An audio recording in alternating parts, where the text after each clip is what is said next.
Hello and welcome to this event. Welcome also to the campus of the Vrije Universiteit Brussel, the VUB in short. And of course, also a warm welcome to the people that join in online. You can't see them, but I can assure you that more people from different places are joining in as we speak. We can see that, you can't. My name is Mark Theeboom, and on behalf of the Collaborative Partnership, I welcome you all to our conference on employability, skill development, soft skill development through Sport Plus coaching. We're very pleased that you made the effort to come, and also that so many people registered for this event, and we actually received registrations from more than 30 countries worldwide, which is impressive. We never expected this, but we're very happy that this we can announce this. Needless to say that we will do our very best to make it worth your while. Before we start, this is a public announcement. I'd like to mention that we will record the plenary sessions, and as we also received various requests from people couldn't attend, nor online or here in Brussels, we would provide them with the opportunity to actually have all the plenary sessions being recorded. And for those of you that follow online, and I'm not directing now to you, I'm directing to the people that are online, please note that we have turned off your camera and your microphone. Not as a sense of censorship. We very much appreciate people online for their input. We will invite them, of course, to use the chat function throughout the day to make comments, to give questions, and we will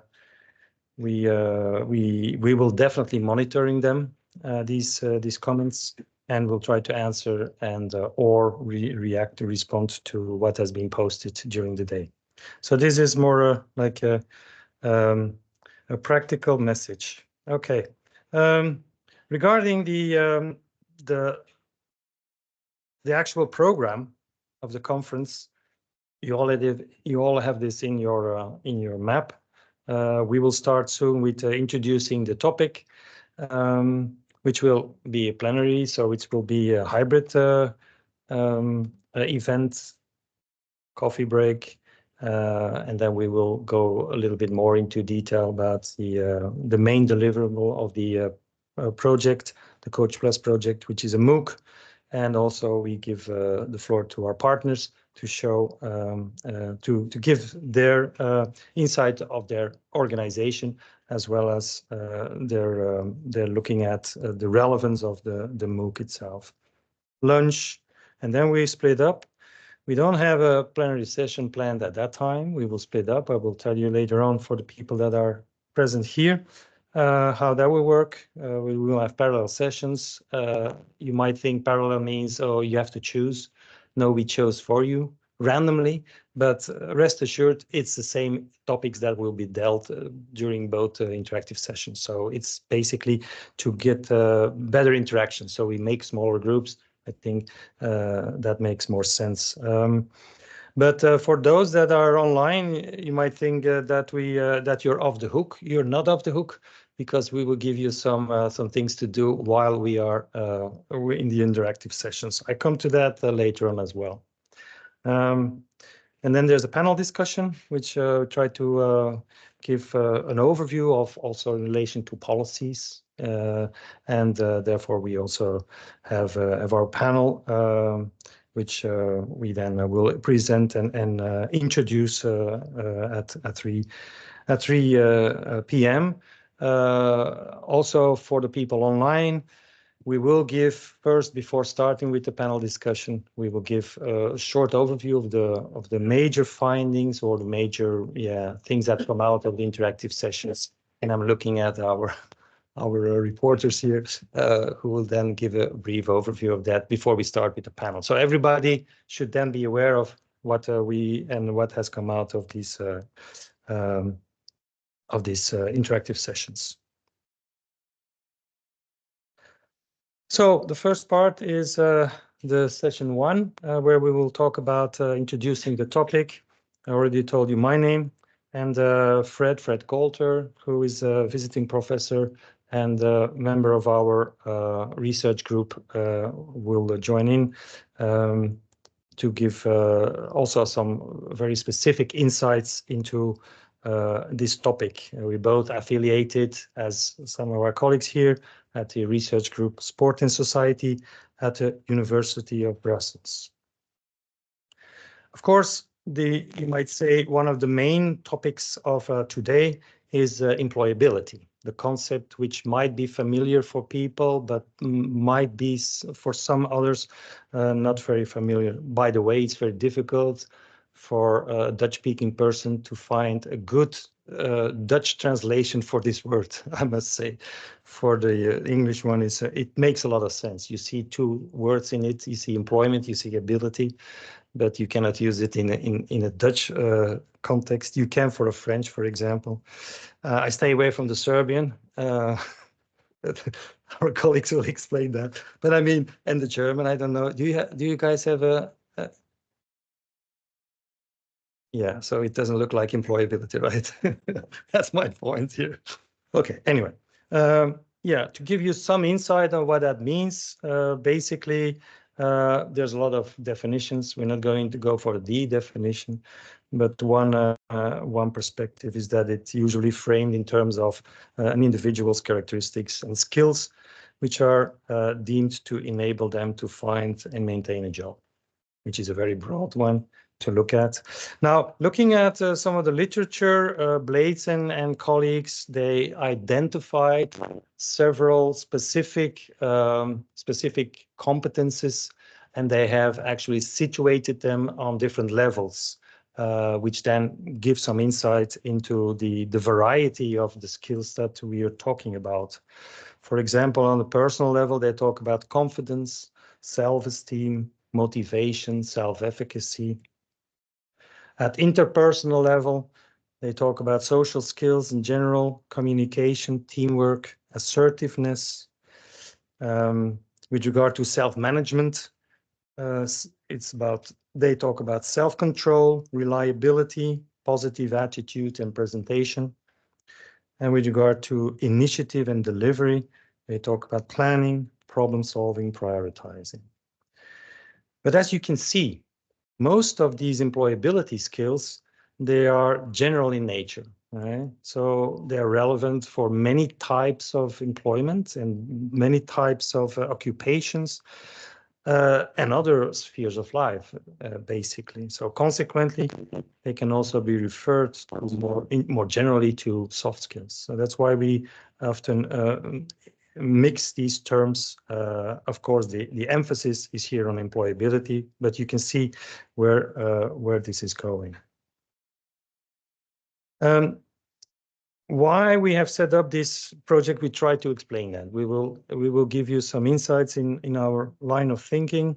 One element, of course, is, and that's also a European perspective, is that we see high youth unemployment rates in various EU member states. That differs, we see sometimes increase, and recently we have seen some decrease, but it's a very variable situation, and it's very variable alongside different member states. There are various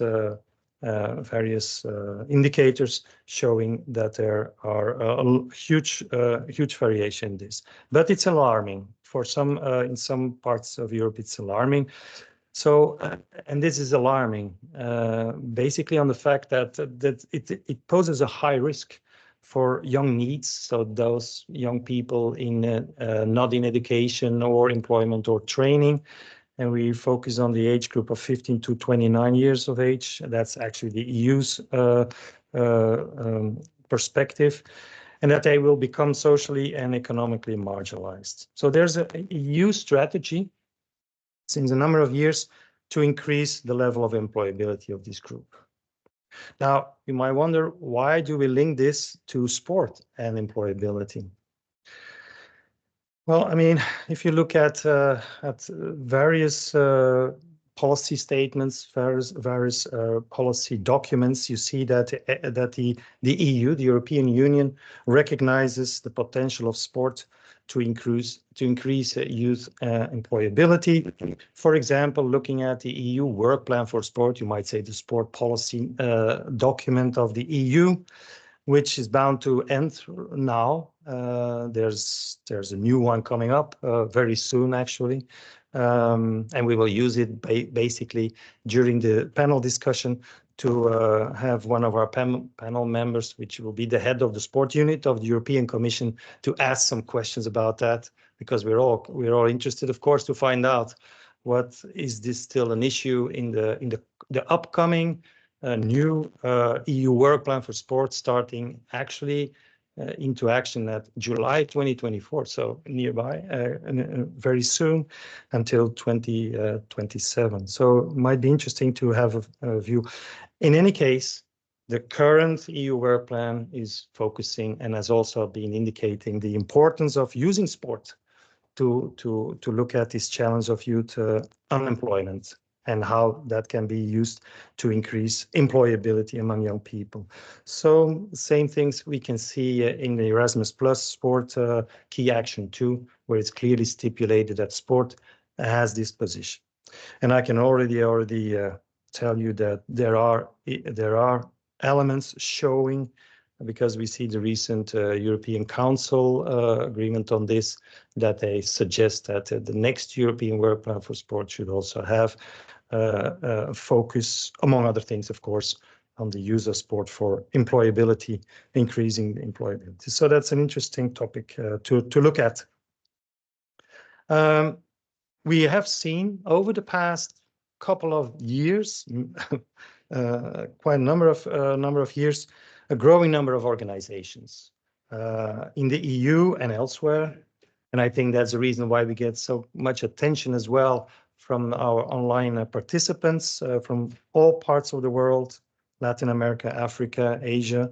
So it shows that there's a growing number of organizations that are dealing with these issues and see the sport as a potential to develop employability / soft skills for young needs. However, there are limited insights to date into this potential of sport. We know there's a lot of policy discourse about it. There's a lot of reports mentioning the high potential of sport for that matter, but we still face a lot of gaps and lacks of insights. For example, what are the actual outcomes of sport for employability? We call them SFE programs. What are the actual outcomes? Also, what are the conditions to achieve such outcomes? So we have set up since 2016, and our research group at VUB have been involved and coordinated 3 European projects on this matter. I just want to go through it with you, that you know the way how we progressed into the current project, what we are going to show you later on. 2016, we had the first study that we could conduct. It was a tender commissioned by the European Commission. We had 4 partners. Apart from us, we had Street Football World, which has now changed into another organization, Common Goals. We had ENGZO Youth, which is an umbrella organization, also looking at the position of young people within sport at the European level. And we had the Flemish Employment Service. The aim of that research the study was to identify key components. What are the key components to produce these outcomes regarding employability to sport-based interventions for young needs? We did a literature review, and we tried to map the field to understand how many organizations are are working on this thing within the European Union. We set some kind of selection criteria. It would not be like a temporary project. It should have been. It should be like an organization that has a permanent offer for these kind of activities. And the sport should be an important element of the projects and in the organization and the programs. We more or less found about, at the time, because remember it's 2016, we found about 25 organizations that fit this description, more or less, of which we then selected 10 specific cases, specific organizations located in 8 different EU member states to have a closer look at what they were doing. And on the basis of this, we then were able to develop a program theory on sports for employability, which later on in a minute or so, Fred will go more into detail with regard to this program theory. We, of course, came up with a number of conclusions with a lot of recommendations. And one of these conclusions was that there are often vague claims about the targeted outcomes, employability and soft skills. There's often also a limited understanding of how to measure these skills. For example, most organizations did not measure or indicated that it's difficult to measure. So that's why they don't do it. There's all those that do or did, they had a very diverse way of doing it with diverse reasons why doing it. Some because it was obligatory, it was imposed upon them from their funders, for example. So it soon became clear that there's a need for better understanding of how to measure these employability skills, but also to define what type of impact organizations aim for. In other words, monitoring and evaluation, M&E, of these organizations was something that we learned from this study, which actually was the rationale for setting up a new project, the Monitor project, which we started in 2019 and lasted throughout COVID. Not an easy period to do research throughout COVID until 2021, with at the time 8 partners and an Erasmus Plus collaborative partnership project. As you can see, 8 partners, some of which are today as well part of our current research, current project. And there was also one partner, you might see it on the top right corner, the yellow logo, which is partner from India, Magic Bus. We also included one non-EU partner, which is very inspiring to hear their intake and how they operate in that way. The main deliverable of that project was to produce a manual, a monitor and evaluation manual for sport for employability organizations. Within a manual, I'm not going to go in much detail for that manual, what's inside it, but it shows ways how to, for example, develop a theory of change for sport for employability projects. It helps defining and measuring outcomes. We suggested a number of validated measures that can be used for these this type of skills, but also knowing that we often try to be helping practitioners. We know not all of them are academically have an academic education or don't have the opportunity to focus too much. So we try to make it as user-friendly as possible. So showing them how to collect, analyze, and report data. And we even used specific Excel spreadsheets already programmed that you can just put in the data and even how to analyze it. It's already inside the Excel sheets. There's even a video available, so people can even go and watch the video. And then we think it's a user-friendly way to go in this direction for helping them to understand what they are doing and why and how they are doing it and what basically comes out of that. So this manual serves different purposes. It is a tool for M&E in sport for employability, but it also provides a framework for those seeking to develop sport for employability programs. It will help them to know in what direction they can go. It will also help them to build a stronger case for outsiders, for external communication, for potential funders, which is, I think, a very important element here, that you can prove, at least try to prove what you are claiming you can obtain. So how to do that? And knowing the policy rhetoric regarding the potential of sports to increase employability of young NEETs, and as I assume most of you know, a lot of claims have been made and are made about the potential of sport for this matter, so we must be careful. So it also helps to set the stage for a debate with a variety of stakeholders, which I think is necessary, having practitioners alongside researchers, alongside policymakers, which of course can bring in inspiring discussion and conversation.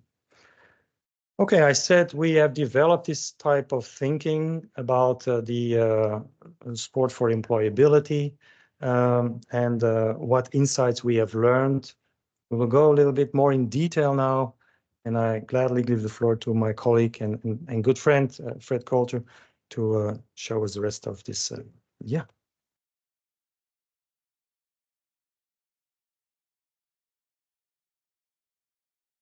Morning, everyone. You can use this or you Okay. can use that. I'm not an Apple user, so I hate this bloody machine. You do? Yeah, that's okay. I have two tasks this morning. The first one, according to Mark, is to speak slowly. Now, that could be because I'm from Belfast, Northern Ireland, and if you don't speak quickly, you don't get a second chance. But I'll try to do what Mark tells me. My second task is to explain to you the theoretical background of the two projects that Mark talked about. And I think my third task might be to annoy someone, so you can have some quite critical comments to make about sport, but we'll see. I'm near the exit door, so I'm okay. Right. God, my eyesight's failing me. What we worked with was a continuum of sport for employability. We see three ways of doing this. The first one is what we call plus sport. If I'm speaking too quickly, Mark, nod your head or shake your head.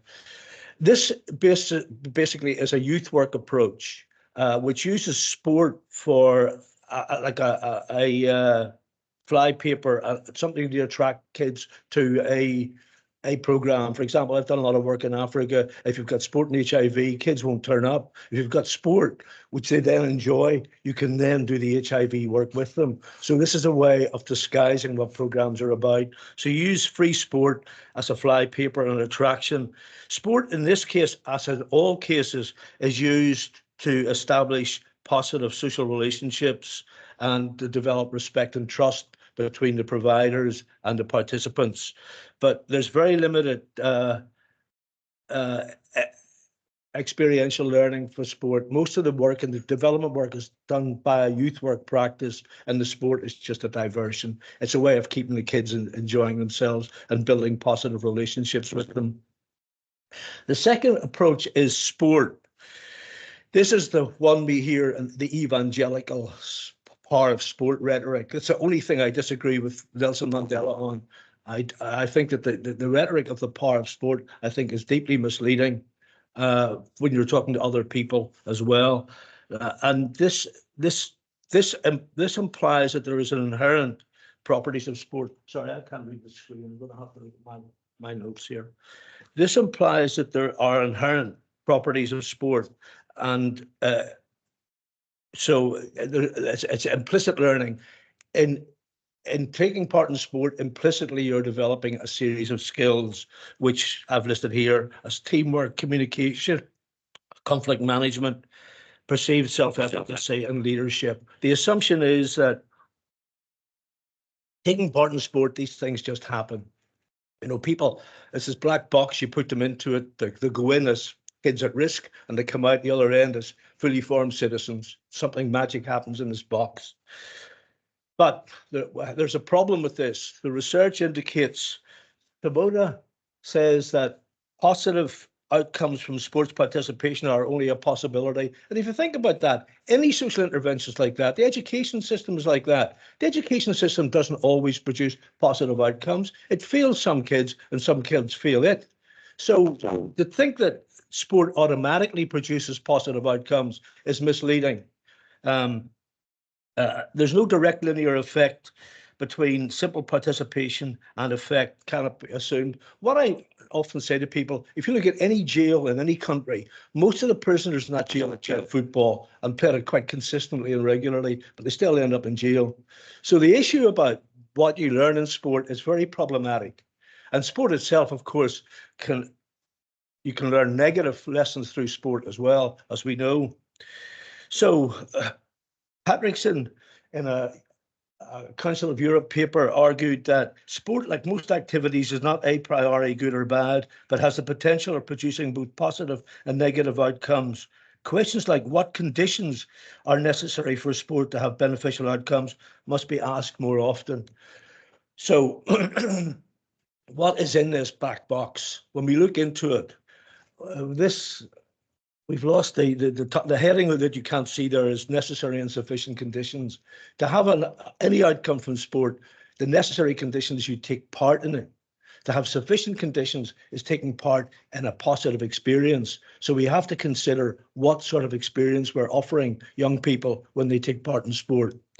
And the first one is this one here. It says there is nothing about sport itself that is magical. It is the experience of sport that may facilitate the result. And it's the word experience here which informs our theoretical position. What experience are we offering kids when we offer them sport? And Jay Coakley, the American sociologist of sport, said, sports are sites for socialization experience. They are not the causes of socialization outcomes. So he's saying something else is happening here. It's not just taking part in sport. The success of any sports-based social intervention program is largely determined by the strength of the non-sport experiences. So you can see where we're going with this. This is the theoretical program that shifts us away from the power of sport rhetoric.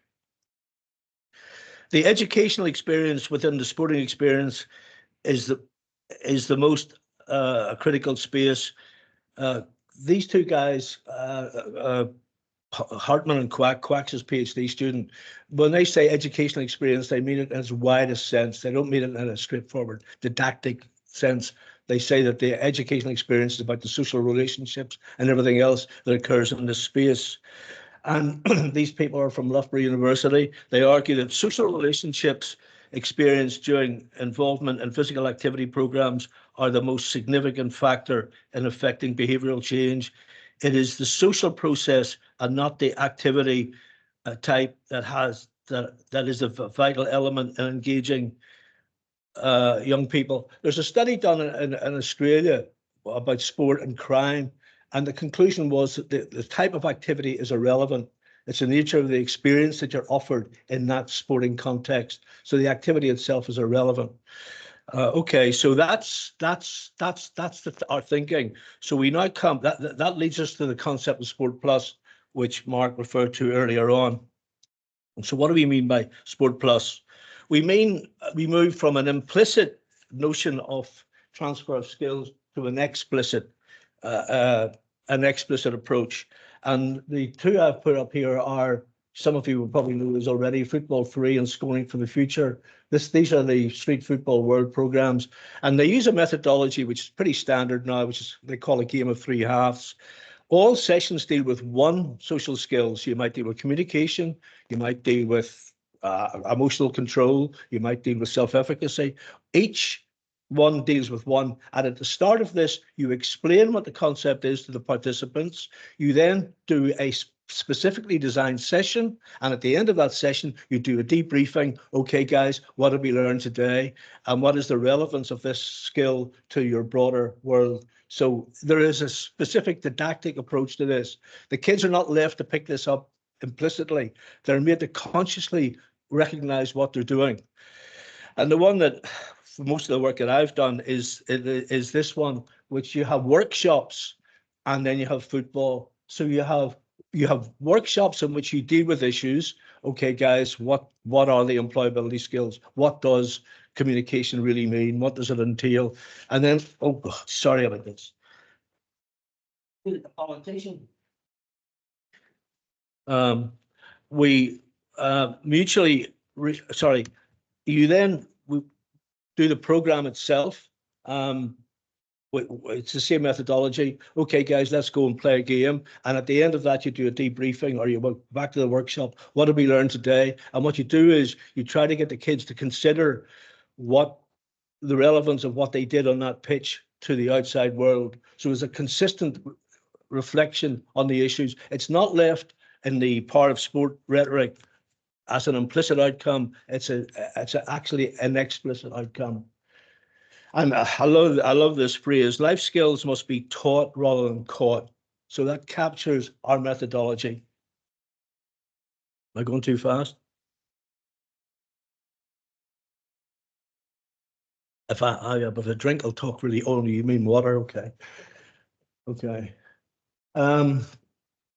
There is a need to teach skills explicitly, because they cannot be viewed as natural outgrowths of an activity.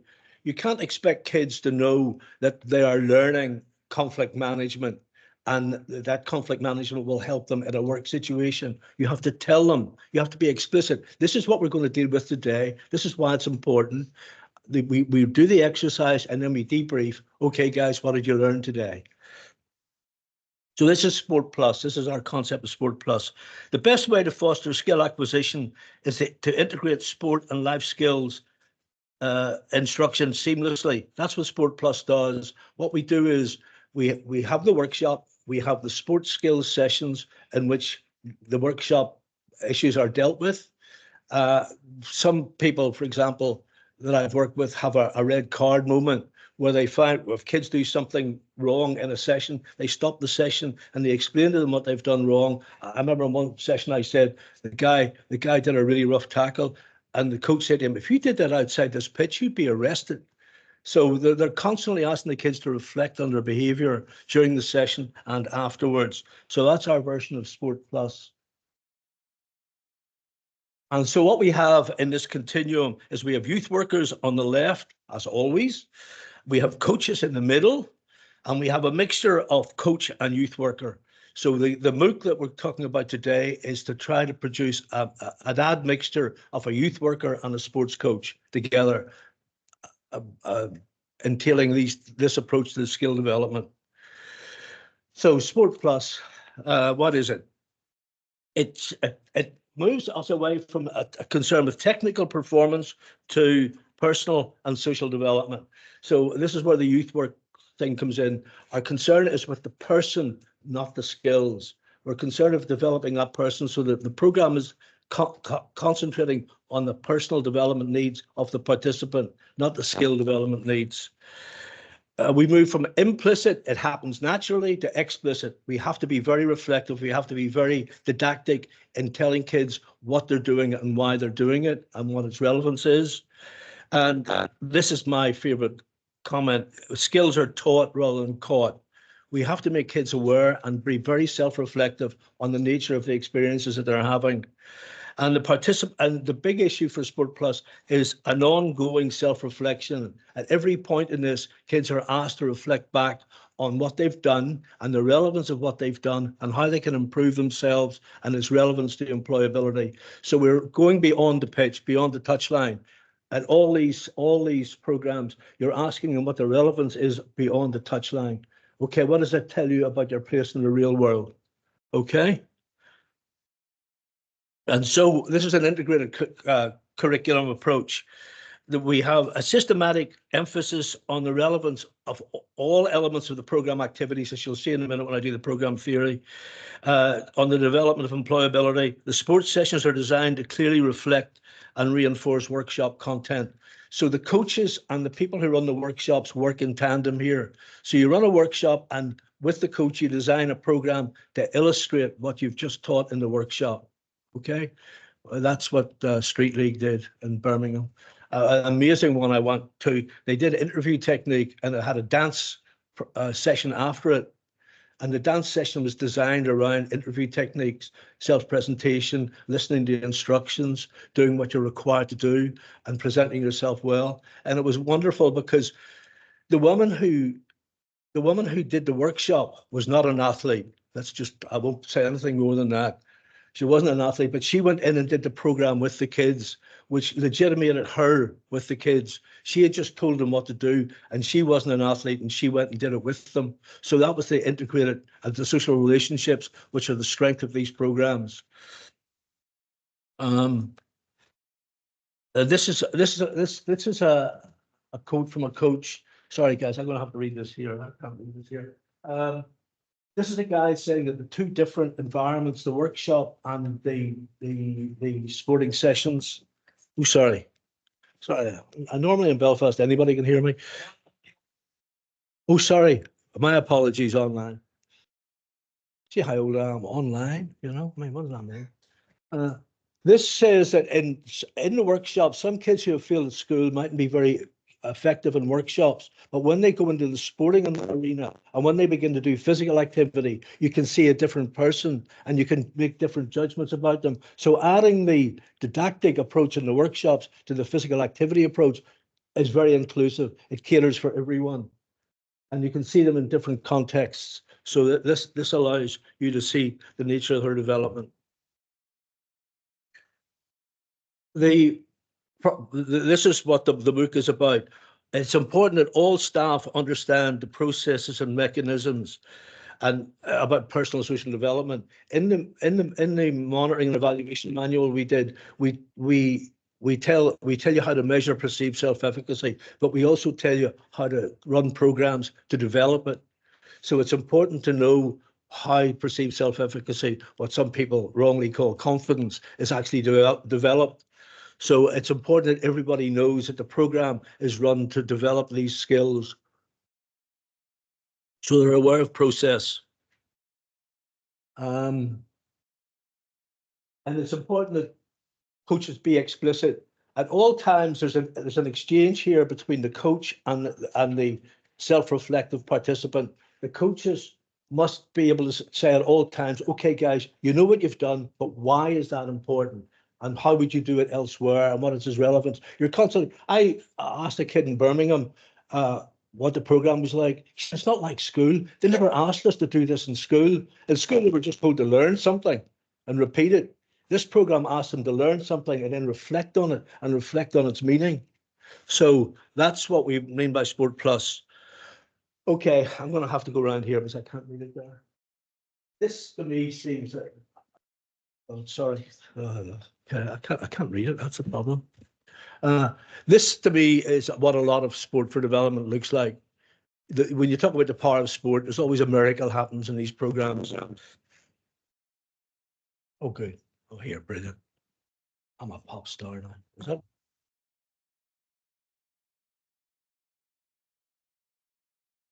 Okay, thank you. Is that okay now? Can you all hear me? Yeah? Okay. What I wanted to do with you is to talk you through the program theory for sport for employability that we developed throughout the three programs. Okay, and this is indicative. It's not normative. It's a way of thinking about the program and its processes. Okay, so that's the index to the program theory.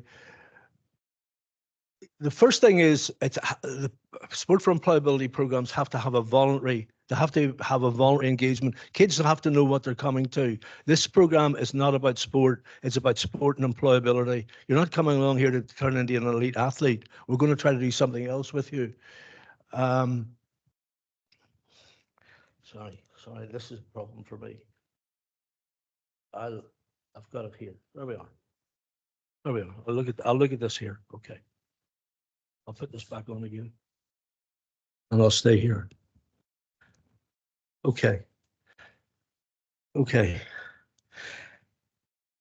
The programs have to be socially inclusive, and we would recommend that those programs largely emphasize mastery rather than competition. Vulnerable kids who get into competitive environments and lose, if they're used to losing in school and everywhere else, this can actually decrease their confidence and their self-esteem. So there has to be a very inclusive mastery orientation in these sports.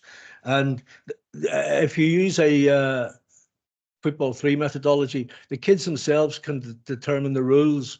They can say, you know, you have to have 4 passes before you can score a goal, or every other goal must be scored by a male and a female. They can set up their own rules, which again is trying to deal with empowerment and decision making for them. This is the importance of sport at this stage is bonding and developing relationships of respect and trust. Okay. I did a sport for development project on sport and antisocial behavior, and what I found was the mechanism, the way the programs work. The kids said they give us respect, so we trust them, and then they had reciprocity. We don't want to let them down. So the way the programs work was the respect that they got from the coaches, develop a trust and develop a desire in them to reciprocate that trust and change their behavior and values as the way the coach was recommending. So the key mechanism in the program was respect, trust, and reciprocity. So sport is really important at this stage in building those relationships and that level of trust, and that desire to pay back the coach. The outcomes here would be team working, communication, perceived self-efficacy, and peer understanding. At this stage, you know that you're trying to, the sport is being used here for experiential reasons. You're trying to develop particular things which will take these kids through the program itself. All right, that's it. This, what we've got in the MOOC that Mark's going to talk about in the next session is we've got a module on mentoring. And at this stage, this is mentoring, which is developing effective and emotional bonds with the participant and developing that notion of respect and trust so the kids will find what you have to say legitimate and relevant.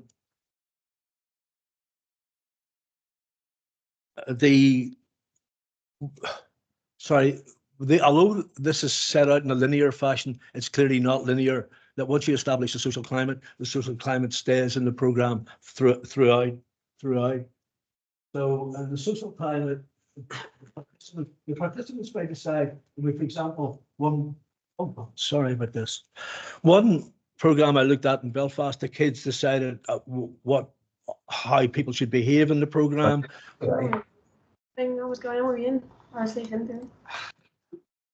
I don't need that about the support, do I? Te veo día de bastante. Is he commenting on me? Okay. The kids decided what happened if you turned up late, or what happened if you didn't turn up for team practice, or what sort of behavior was acceptable. So once again, you're involving kids in the decision-making process from day one. So they're deciding the rules of the game, the rules of the social climate. The social climate is about interested and caring adults. I mean, again, I've done a lot of work with kids who are at risk. And, you know, I worked in an organization called Magic Bus in Mumbai. And I asked the woman who ran the program, Alka, I said, what do you do here? She said, we make eye contact, right? Because the kids that they dealt with were abused by adults. They were beggars in the street. Adults wouldn't give them money, or they would look at them and they would turn away. They would never make eye contact. So what they did in this was to introduce them to caring adults who respected them. So again, those sort of intimate social relationships are part of the developmental process, and often that doesn't happen with coaches. Coaches only look at you when they're going to criticize you.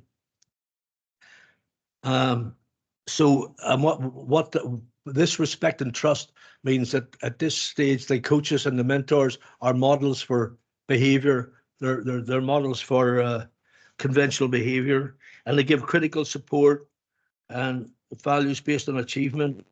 And this is an environment where kids are free to make mistakes. They don't get punished for making mistakes here. Mistakes are learning outcomes. Will you do that again? Why did you do that? So again, there's a different relationship here between a youth worker coach and a coach participant. The outcomes here are a sense of safety and belonging, developing a positive attitude towards the future, developing positive relationships, and if you allow the kids a say in how the climate is determined and what the rules are, it leads to empowerment. So the kids are actually making decisions about their own environment. So again, that leads to empowerment. Then we have individual needs assessment. The kids are, as Mark explained, employability is explained to the kids. This is what we mean by employability. These are the sort of social skills you need in order to compete in the job market. So they're asked to critically self-reflect on their own skills and what they need to develop. I mean, how good are you at communication? How good are you at anger management? How confident do you feel when speaking to other people, particularly if you can't read the laptop? And the argument is this leads to self-awareness, maturity. Again, I repeat that guy who said to me, asking me to think about what I can do. Nobody ever asked me that in school. So here I'm being asked to think about myself in a way I wasn't asked to do in school. So it leads to maturity. It leads to kids seeing themselves as maturing adults who have the ability to think critically about themselves. And it leads to ambition and a focus and program coherence. When you explain employability to the kids and ask them how they fit into that framework, they know that everything else that's coming is about that framework and their skill development. So they understand the program better. They understand the purposes and the processes of the program much better. And this leads to the second stage of mentoring, which is a cognitive one. This is actually asking kids what they think they need to achieve the ambitions. It's a reconsideration of values. I mean, do you want to be, I'll use a wrong word there. Do you want to be a light the rest of your life, or do you want to get on? It's asking to reconsider values that they're currently working with and the values that may need to change in order to get into the job market. So again, it's asking kids to self-reflect on themselves all the time. And this leads to individual learning plans. You decide what you need. I remember in one case, two of the kids wanted to be football coaches, and they thought, well, I can be a football coach because I can play football. And it was put to them, no, you have to get qualifications. There was another one that wanted to be an airline pilot. I'll leave that story to another time. I think the problem at this point is you have to have a sensitive management of expectations here. This is a really sensitive moment where kids tell you what they want to do and you tell them what they need to do to get there. There's a sensitive moment here about management. And one of the programs we looked at, one of the guys was a coach at a professional football team, Watford. And when he told the kids they weren't going to make it as footballers, they accepted that from him because he had a legitimacy because he was a professional sports coach. So this, sorry, where are we now? Individual learning plans. This is again this some critical self-reflection that goes on throughout this program, and it gives them a sense of direction and focus. It includes their perceived self-efficacy, because what you do in this is you give them a responsibility for their own learning. Okay, guy, you need to do that. What do you need to get there? You go and do it. So you direct them maybe to a local FE college or something like that, but you're asking them to take responsibility for their own development all the time. And they're beginning to think about employability and all its components and how they fit into it as we ask them to constantly critically self-reflect. And then we come to the workshops. The workshops are based around the identified development needs of the kids. They tell you what they think they're weak on, and you also will in some way informing them they're weak on too. You know, one of the issue things, kids will tell you something in a workshop, and then you see them, oh, I'm not aggressive, and then you see them on a football pitch. You say, hold on a minute, you told me you weren't aggressive. You see what you did yesterday. You know, you broke Eunice's leg. You know, so you're asking them to self-reflect. Sorry, Eunice. So again, this is about critical self-reflection. It's about the development of the kids, their self-development, at least the maturity. And I think we keep forgetting about the whole issue of maturity. These kids come from schools, which seems to me, in many cultures, keep people immature. And you're trying to get them to become mature adults, accepting responsibility for their own strengths and weaknesses and for their own development in order to get into the job market. So again, this, you can see this is more than sport, although a lot of this will be done on the sports pitch after you do the workshops.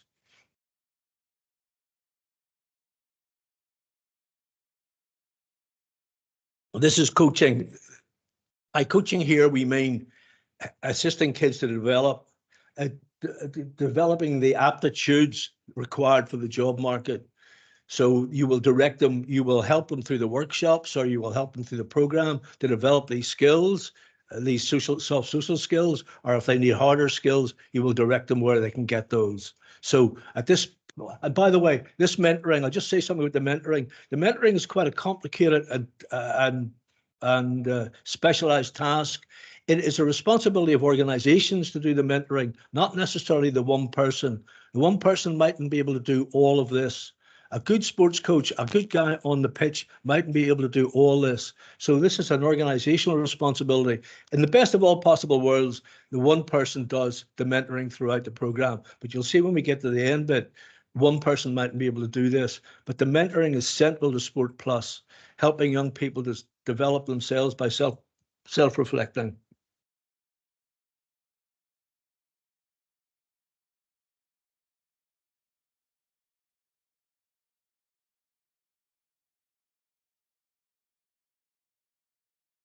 Sorry, the Sports Plus. Sorry, this is where the workshops are taken onto the pitch. Now, you can use the Sport 3 or the Street Football World programs, but the ones that I've worked with design their own programs. They recognize the kids' needs. They work through the workshop what these kids think they need to develop, and then they design their own programs to develop that. I mean, I worked in Africa where HIV programs were developed by the kids themselves. They were told the facts about HIV, and then they were, HIV was about men forcing women to have sex. So you run programs where the women resist the men on the pitch and things like that. So you can develop your own programs here, or you can take the ready-made ones from Football 3 or Street Football World. But the people I've worked with, they develop their own programs because they know their own kids. So they know what the issues that they're going to deal with, and then they develop the program, and then they come back in again and talk about it. And the kids themselves can contribute to the program. Okay, you want to do about emotional control or communication. How do you think we should do that in the program? So the kids help you design the program, and you come back in, you talk about it. The kids are at central to this because remember, it's their development and their self-reflection and self-awareness, which is at the center of the program. And the Sport Plus programs support and reinforce workshop content. So they deal with communication skills, they deal with teamwork, they deal with perceived self-efficacy, they deal with self-esteem. And the perceived self-efficacy and self-esteem can come from the kids themselves being involved in the development of the programs. And then we have the standard preparation for employment. Interviewing techniques, CV writing, job searching. One of the programs I've worked with in England, they use local partners. For example, in Brighton, they use American Express to do the job interviewing for them. They put the kids through a real job interview in American Express, and the American Express people give them a feedback. You don't actually, it's best using real employers to do the interviewing techniques rather than you trying to spoof yourself that you're a real employer, and do that. So, and then we have, this is where I think that the mentoring thing becomes a wee bit difficult for a coach.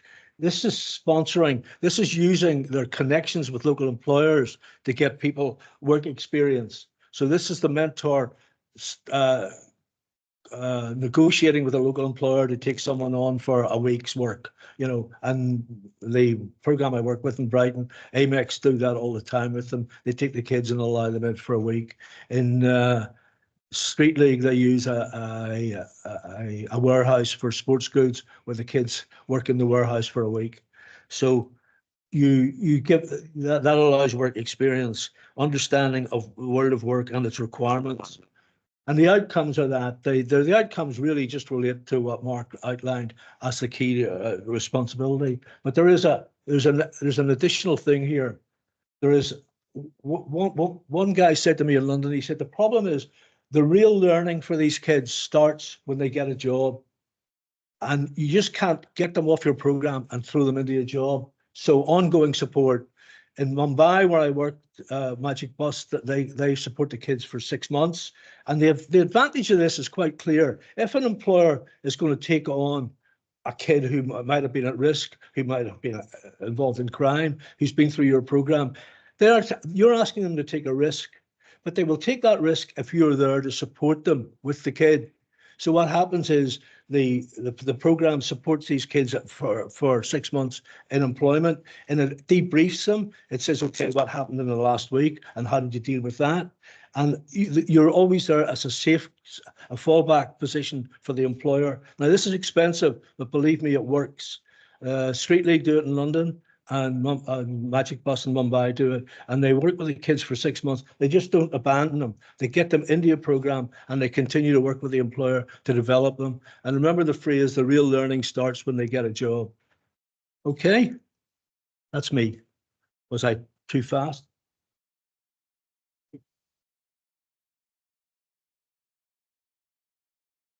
Okay. Having heard all this, it means there's a very specific approach to dealing with using sport for employability development. So I want to turn to some of the indications that show that there is indeed a need for this kind of specific approach. For example, as you can see, this is a report written by an expert group on human development, and it shows basically that only a few programs they have reported use this specific approach to teach soft and employability skills and using skills for that. For example, they quote, or I quote from them, "There's a lack of insight into underlying mechanisms and strengths that lead to increased employability through non-formal learning and through sport." The underlying mechanisms, you heard Fred talking about these underlying mechanisms. Another part from this report says, it is important to better understand what type of expertise is needed for coaches and mentors in sport who work with youngsters towards increased employability. This will have an effect on coaches' training programs. And to illustrate this, I refer to a PhD that was done a couple of years ago in the Netherlands, where they looked at the way how sport coaches and physical education teachers use sport or physical education for social skill development. And one of the findings from that PhD showed that a lot of these coaches do not have an explicit pedagogical framework. They often base their practices on what they saw their own coaches and PE teachers do, their feelings and intuition, and their own experiences as athletes and as coaches. And it goes on, the lack of training for social skill development and behavior and the context in which youth sport, I might say, in regular practice takes place most likely implies that it's unrealistic to expect from coaches and trainers to teach positive social skills to youth in a very deliberate and systematic way. So, in other words, we see there's a need for specific sport plus expertise for sport coaches, those that want to be involved in this type of programs. And there's another expert group on skills and human resources development. They drew up a number of guidelines for minimal requirements for skills for coaches and competences. And they called for specific and dedicated courses for sport coaches to teach live transferable skills and contribute to solving societal challenges. So all these things have actually been the rationale for setting up the current project, the Coach Plus project, which we started in 2022 and will end at the end of this month. It is an Erasmus Plus sport cooperation partnership. Full title, a youth work-oriented sport plus coaching online training course for sport for employability organizations working with young NEETs. We have 5 partners. They will talk about their work after the coffee break. The main deliverable is this MOOC, this massive open online course. We will talk about it after the coffee break. But apart from our academic and you might say policy-related insights that we got, it's important to hear practitioners' perspective on this topic. In our next plenary session after the coffee break, we'll give the floor to our partners, as I just said, to briefly introduce their organization, but also to look at and share. We want to share some specific experiences already. And one is from Hannah, who works as a mentor at one of our partners, Sport for Life, located in Birmingham, UK. And Hannah will share her story, starting as a volunteer in the organization and later on became a staff member of the organization. Hi everyone, I'm Hannah, currently a mentor at Sport for Life. Sport for Life is the leading sport for development charity in the West Midlands, dedicated to supporting young people aged 11 to 29 years old into education, employment and training. My journey with Sport for Life began after I left school and found myself navigating through college with a lot of questions. Eventually, I dropped in and out of college courses, seeking something more practical and skill building to gain more work experience. My involvement with Sport for Life provided me with the opportunities to grow, eventually leading me to a full-time mentor position after completing my degree in criminology, which was also very difficult. Initially, I enrolled in Sport for Life in 2010, volunteering for around 3 years while in college. I realised that traditional education wasn't fulfilling for me, and I wanted something more hands-on to build my practical skills. Participating and volunteering at Sport for Life allowed me to contribute positively to my community while gaining valuable skills and experiences. Participating in sports activities at Sport for Life was transformative for me. As someone who was shy and lacked confidence, played no sports, the support from Dave and Matt, the lead coach and trainer at the time, was invaluable.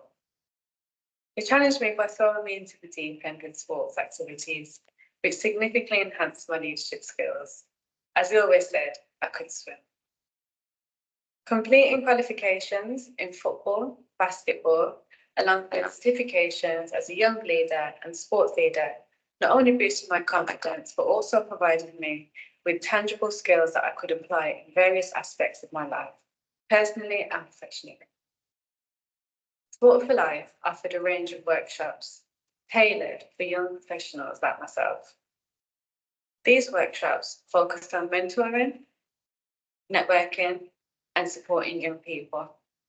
They provided me with the essential insights into effective mentoring techniques, networking strategies, and understanding the needs of young people in our community.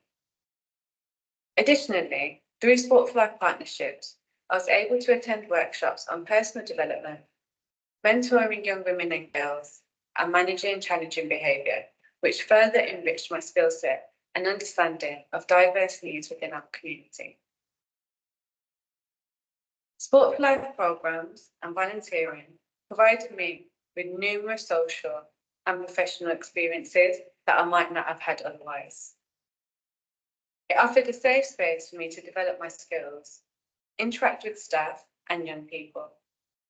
Transitioning from a volunteer to a coach, trainer and tutor, and eventually a mentor, it's allowed me to witness firsthand the transformative power of Sport for Life and mentoring. This progression enabled me to understand the challenges and barriers young people face and how to effectively support them in achieving their goals. The relationships with staff were crucial to my development. Having a safe and non-judgmental space facilitated my growth, and the empathy from the coaches and trainers with relatable backgrounds was invaluable. Their support and encouragement pushed me to take on new opportunities and strive for excellence. These relationships not only provided me with guidance, but also instilled in me a sense of confidence and determination to succeed. Being a participant in Sport for Life profoundly influenced my current role as a mentor.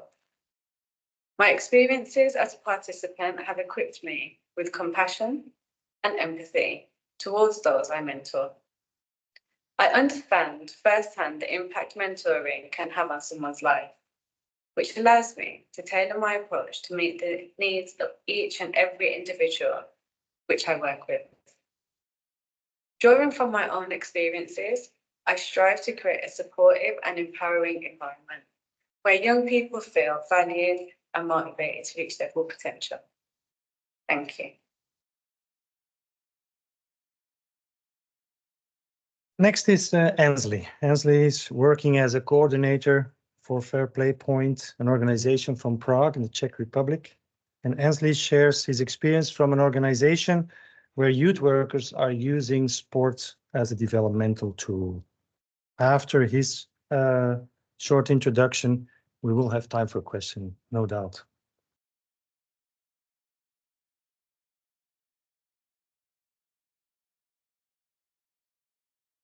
Hello, and thank you for having me on your conference today. A special thank you to Fred Coulter and Mark Tibum for giving me this opportunity to share a bit of our experience with youth work in sports for development, and especially with our program here in the Czech Republic.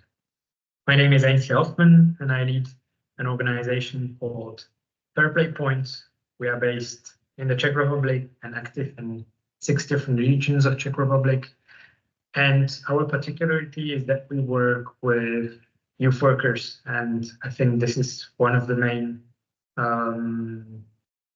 reasons why I'm here today, is to share a bit of an insight into this work and this cooperation, which for us makes a lot of sense.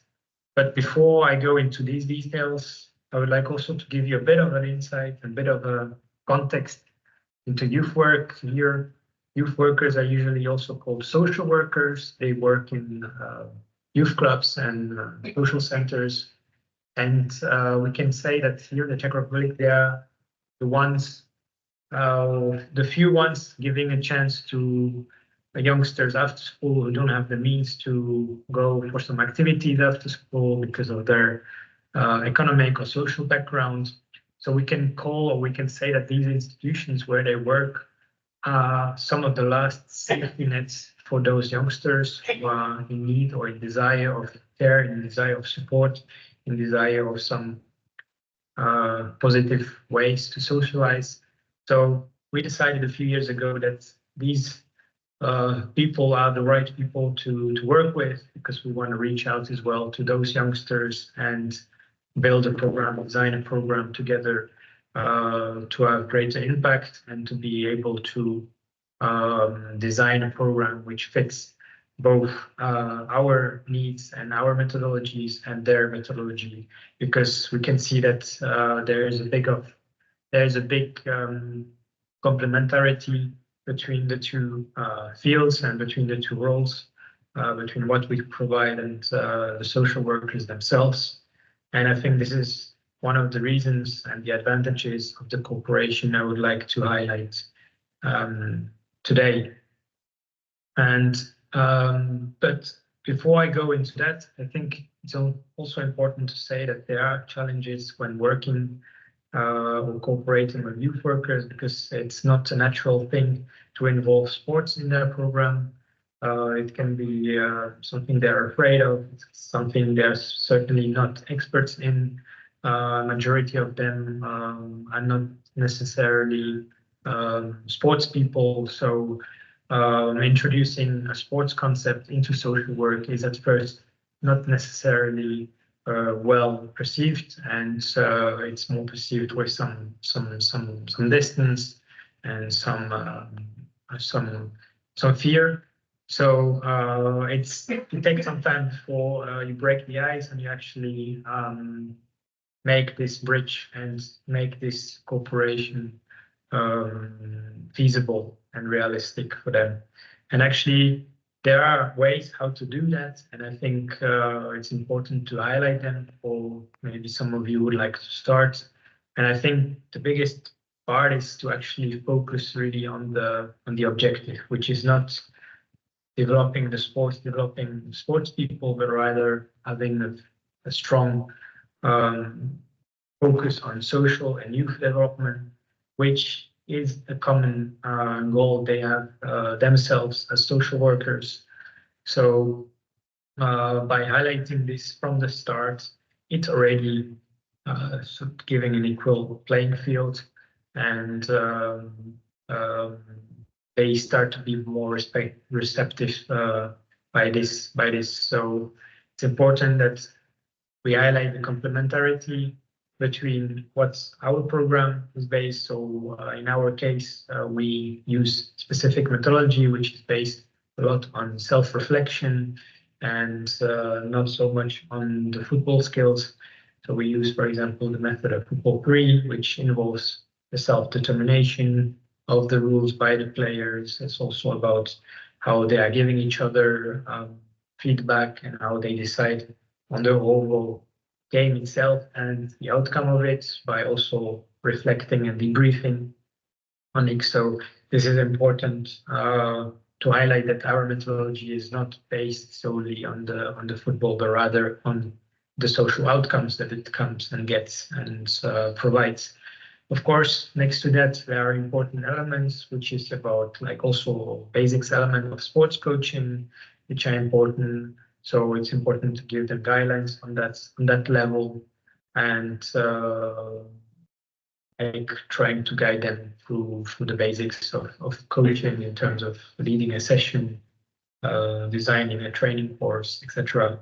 But by it's important that we always also highlight that their strength are the non-formal education, and that non-formal education is actually part of the methodology of sports for development and our methods. So they're actually experts which are really fitting into this element and this methods, and that's why we see then after they are being hooked also a lot of impact and a lot of complementarity between their work and our work.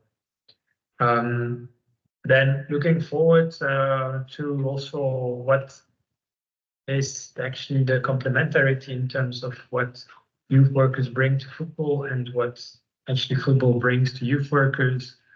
We can, as I said, see that youth workers, when working in sports for development, have a strong focus on these self-reflection elements. They have also a comprehensive knowledge and experience of the participants of the pitch. That means they know their social economic situation, they know how to deal with it. So it's also an element they can then also take into consideration while leading a session or while having a sports for development activity, and they can bring this, therefore also this emotional and social intelligence, which might not necessarily be the case from a traditional sports coach who is just spending time for the performance and not so much off the pitch with the participant. And on the other hand, the football also brings something to the youth workers in terms of them having the chance to see a bigger progress, to build a stronger relationship with the participants, because the participants don't necessarily come as regularly into the social centers, so they don't see them as regularly, whereas when they are attached and dedicated to our program, they usually spend time over a few years, a few months, few years, and the social workers are able to see the progress, build a relationship with them, and then eventually also use much more these situations happening on the pitch or off the pitch activities in terms of counseling, mentoring, guiding to the individual. So there are these two sides of the value of this cooperation, which is important to highlight. So in a very nutshell, that was it from my side. Trying to give you a bit of an insight into what youth work means and this cooperation means into our program. If you would like to have more information, if you're interested, here are my detailed contacts. And I can only wish you a good conference.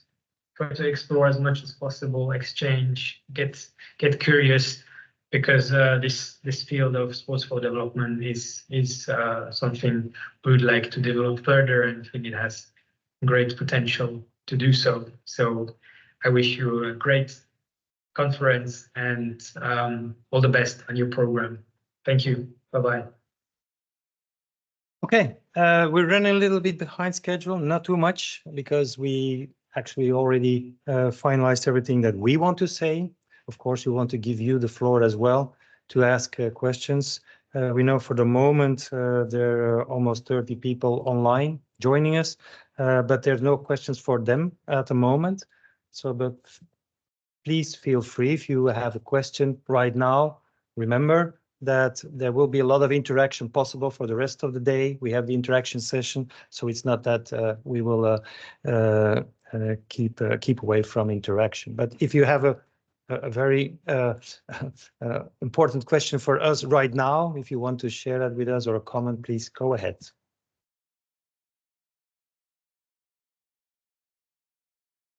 It's like when we talk to students and ask them, can they respond? They always look down, and they, fortunately for you, we don't have a screen where you can hide behind. It's no problem. We can just move on. We will have a coffee break, and then we're good. We're okay on the schedule. We try to start again around 11:30. And we can make then to the next session. It's very simple. You just go out the door and there's coffee for you. Okay, thank you. Okay, thank you for your discipline in coming back reasonably fast. We're not used to students when we say break is over, just come back, and they slowly crawl back into the room, but this one works better with you guys. Thank you for that. So session 2 is about the Coach Plus MOOC and also about introduction of the partnership. So let me get right into it. The MOOC is a massive open online course. You can see what this is about. I'm not going to go into detail. I mean, it is a course, but you can say it is something loosely structured course. It includes different modules, but people can progress at their own pace if they want to, of course. There's a link, but rest assured we will give you more opportunities to check where you can find the MOOC. We will use a QR code later on for your convenience. The MOOC starts with a general introduction. The obvious questions will be asked. What's the purpose of the MOOC? Why? Who is it for? And if it's relevant for you. We try to, of course, draw you in the MOOC by using all kinds of methods, and even bringing our colleague in with a video that's saying, okay, this is what it's about, and join us because it's worth your while. The purpose of the MOOC is basically to help practitioners to understand how sport can be used effectively, to develop employability skills, what the relevance is of using a youth work approach, how to implement a successful mentoring program, how to use an integrated approach to monitoring and evaluation. Who is it for? The primary target are coaches. So it's sport coaches who work or intend to work with young NEETs in sport for employability organizations. And as I already mentioned, because most employability skills are general in nature and can be regarded as soft skills, the course will also be inspirational for coaches working in more general sport for development organization, and especially working with young people in vulnerable positions. The MOOC also can be relevant for other groups working with young NEETs and interested in using sport for development purposes, such as youth and social workers. This is how the MOOC looks like. I mean, you have 6 modules, and these are buttons, and if you click on each of these buttons, then things happen. I mean, you get into the module. There's a lot of cross-referencing.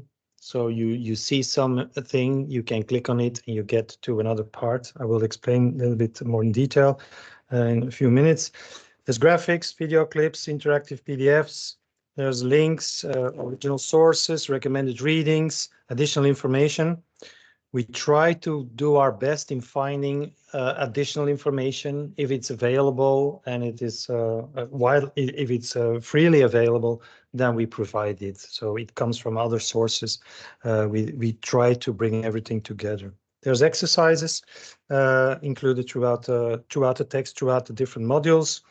And at the end of each module, we'll have self-assessment questions. I mean, it's up to you, to the users, to use them and to respond to that, as well as online forum for each of the modules to enable interaction with other users. Mind you that we have this opportunity to bring people together and to get this kind of interaction that we hope will occur, of course. As it is an EU project, we have suggested also to have translations. So there's already translation for Dutch and French, which is not a partner language, but we thought it might be interesting to have that as well. There will be translations soon ready for German and Serbian. So there's a lot of insights. Of course, the English version is the one that we already launched. So if you then, for example, click on the first module button, you then get this kind of screen. You don't have to read everything because I'm sure you cannot read these things, but it's just a visual. The first, again, you have a general introduction. Again, our colleague shows up and tries to lure you into the module, stay on board, and talks about what you can expect.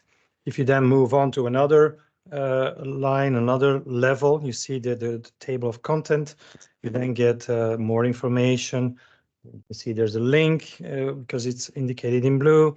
If you then would click on that link, you get an additional window open, which I think is very good because it means you can either go to that specific page window, and in this case, it means going to another module. This is the module of employability, so it's module 3. But because it's open, both windows are open, you can easily go back to the other one if you don't want to go further on. Otherwise, you might lose track of these things. So how to use the Coach Plus MOOC? Well, the MOOC contains a lot of information, and as we've seen with our testing, and we included our partners and we included other people as well to find out with among practitioners. We did this kind of testing with practitioners. All of us did. There's some questions. There's some comments about there's a lot of information. It's true. There's a lot of information. I mean, and it is challenging if you would be like a single user to just focusing all this information. You might get a little bit lost in all the information that is coming. Of course, you can do it if you want to, but we found out that there's also we recommend, but I mean it's just a recommendation. Nobody has to follow that if they don't want to, but to organize the MOOC in some kind of group workshop context, where you then explore each modules separately within a workshop format, for example, with a group of learners being guided through the different parts. And you then use the exercise and the self-assessment questions within each of the modules to provide. It provides actually various opportunities for interaction, which can then be used, for example, also for initial staff training, for ongoing staff development, and so on. It creates a framework and an environment where you then can set up these kind of interactions and proceed from there. Very quickly go over the different modules. Not in detail, you will notice we don't want to do that. It's not the time to do that. We leave it up to you to explore this. But the module 1 is the introduction to the Coach Plus MOOC. It explains the key concepts used in the other modules. It describes the indicative program theory Fred has explained on sport for employability. It actually is used as a framework. We use this as a framework for the MOOC, and we provide an overview of the other modules within this first module to that people know what they can expect from the different modules. Module 2 again will have introduction. There will be again, you will meet Hebe again, and she will try to inform you about what you can expect in that module, which is on youth work and youth development. Talking about the diversity of youth work, we think it's an important element for those people that work in sport, for example, sport for development, but have limited insight into youth work. I might say youth work in general. So we try to give these insights to the users of the MOOC. Diversity of the youth work, common values and principles of youth work practice. Fred already mentioned about the actual participant-centered approach in youth work versus a more skill development perspective. This is, of course, this you might say this challenge that you face when you want to focus and target specific outcomes. How do you deal then with this open access and this purist view of youth work? So we discussed this in that module. And we compare then youth work and youth work mentoring with sport coaching with these two things I just mentioned. 6 core youth worker competences will be shared with you, and adopting a youth work approach in a sport for change organization, how that would work, and the challenges you can see there. We saw Ainsley mentioning the opposite, how you can bring sport into youth workers' mindset and how that functions. Of course, the other way around is also an important element here. And the module will also talk about how to assess success of a youth work-oriented program. Module 3 is then, of course, focusing on one of the key concepts in the whole MOOC, which is employability, introducing and defining the broad concept of employability, the definition from employers with regard to employability, because of course these are an important stakeholder, you might say, in the whole context of employability. We then focus on a selective number of employability skills, which will then be described. We have selected, because we cannot cover everything. There's already a lot of information. It provides, by the way, a way to look at other skills. It gives already a mindset how you could do that. Perceived self-efficacy, which is actually the belief in one's own ability to plan and perform a specific task in a specific context. Fred already indicated it's sometimes wrongly confused with confidence, self-confidence, but it's another concept. It will be explained in great detail there. Self-esteem is another skill that we select positive and negative orientation towards oneself. So it's another perspective here. Teamwork, communication, and decision making. These skills then will be explained also, not only what they are, but how they can be developed, and how they can be developed, and how they, what kind of coaching strategies can be used to develop these skills. And to give you a very concrete example, you will find in the MOOC this kind of image where then there's like the sources of perceived self-efficacy, for example, with imitation and modeling, experience of performance mastery, verbal persuasion, support and appropriate praise, and there's also the physiological arousal. If you then would click on one of these boxes, for example, in imitation and modeling, you would then get some kind of information. But basically you have this image, you have this graph, which already brings a lot of information together. If you want to have more information, then you go there. The same will be done with coaching strategies. So again, if you then focus on these different sources, we will provide tables where you then can see for each of these specific sources what are recommended coaching strategies that have been documented in the literature. Following also on the same module, understanding sport, and it's used for developmental purposes. Won't go into detail, but it's an important issue to talk, because we all say sport, but what do we mean with sport? So that might be something we thought is interesting for users, and also how it is used, or how it is claimed to be used for developmental purposes. An adapted approach to sport delivery, the one that we have explained already, but now more specified in the MOOC, the concept of Sport Plus, how to design and deliver Sport Plus activities, because you need to look into the practitioners' minds. Okay, they want to know how then we can go about designing these kind of activities. So we then look again at how these employability skills are developed, but then through the use of Sport Plus approaches. So you then get, and what we did, for example, we looked at validated measures that we have mentioned for these different skills, and then we see most of these measures are presented in a format where you have statements such as this one, like if I can't do the job the first time, I keep trying doing it. So these are statements. We have used these statements as a guideline where to go next. If you have this kind of statement,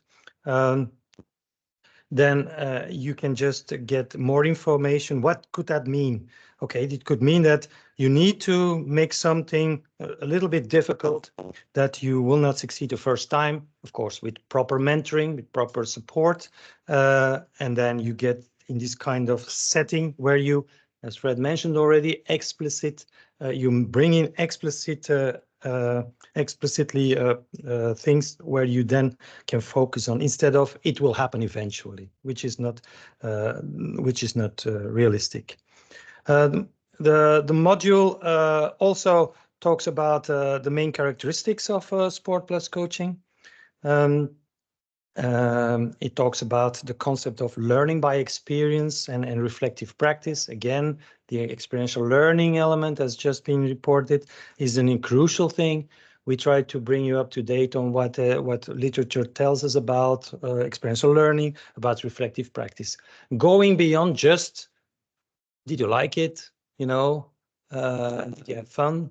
But going much more into, you know, what are the options for doing this kind and provoking this reflection from participants. So we use example questions. We also use some practical examples to show. Module 5 is about mentoring. This is a definition of, we're not going to go in detail, it's already been explained by Fred. Definition of mentoring, mentoring compared with coaching, stages of mentoring. Here you can see, look at the words in red. These are the same things that already been indicated throughout on the side of the indicative program theory. We talk about the skills required for effective mentoring, talk about effective mentoring programs, and then we turn to the final module, which is monitoring and evaluation, defining key concepts of M&E, relevance of M&E, trying to get people on board that M&E is something which is relevant for them. I know there's often a discussion that we don't have the time, we don't have the resources for that. We try to let them understand that it is not always very difficult, but it's a crucial element if you want to use it because it's relevant. And we go into detail what the relevance can be. The types of monitoring evaluation. We refer to an integrated approach of monitoring and evaluation and approaches to collect data. Of course, you can already read between the lines that we then also bring in our monitoring and evaluation manual that we have constructed, developed in earlier stage. Okay, I now like to give the floor to our partners, starting with Julian from Rijnflanke. Julian, the floor is yours.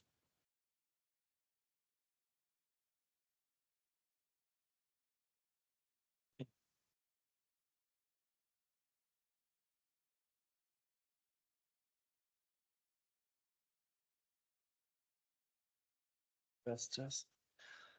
Okay, yeah. Hello and warm welcome from my side. Nice to see your faces finally. Just sitting with the back in the first row all the time. Yeah, my name is Julian Egeland. I'm working for Rijnflanke, which is based in Cologne, Germany.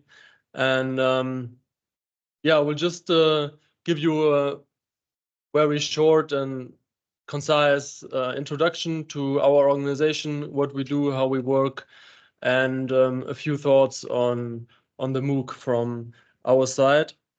And I would like to start with a quote from Lukas Podolski, the former German national team player and World Cup champion from 2014, whose like second home is Cologne, and we've done a couple of projects together. And he says, like me, Rijnflanke believes that you can achieve social integration through sport, from the football pitch to apprenticeships.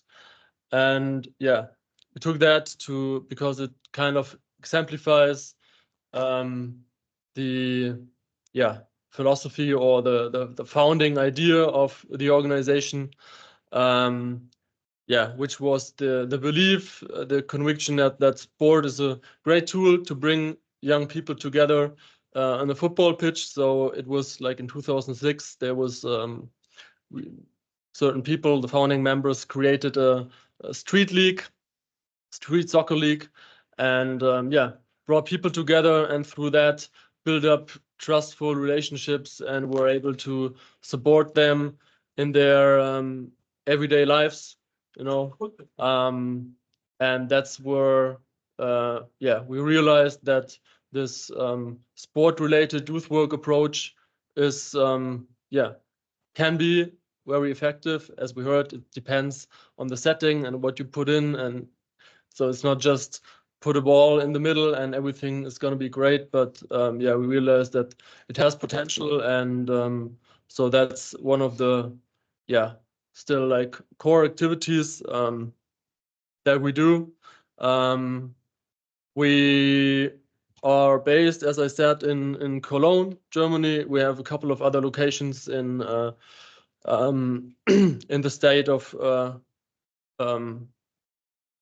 North Rhine-Westphalia and the Rhineland area.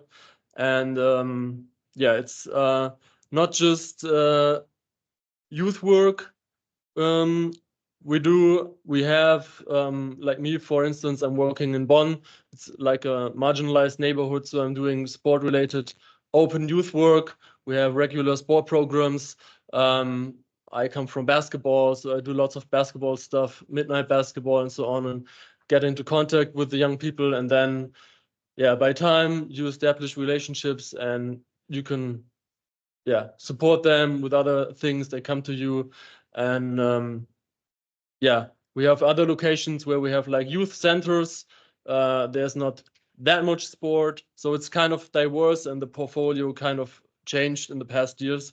So since COVID, or yeah, after COVID, there was a high demand for support in schools as well, for like social trainings with kids and youth. So yeah, since that time, we're also active in schools as a service provider. And yeah, what we also do, it's related to schoolwork, and also the last part, the educational work and the so-called academy we set up the past couple of years, is we have lots of extracurricular activities with groups, also school classes that come to a football hub, and we do social trainings, we do anti-aggression workshops, and so those are basically like the three pillars Rheinflanke is active in right now. And as I mentioned, the last part, like it was an initiative between Rheinflanke and the Mobility Platform for Social Work with Sport. So we set up an academy, and with the goal to initiate social change through sport-based methods that we learned along the way, also from Yunus, who was part of the organization a few years ago, who has a specific method developed.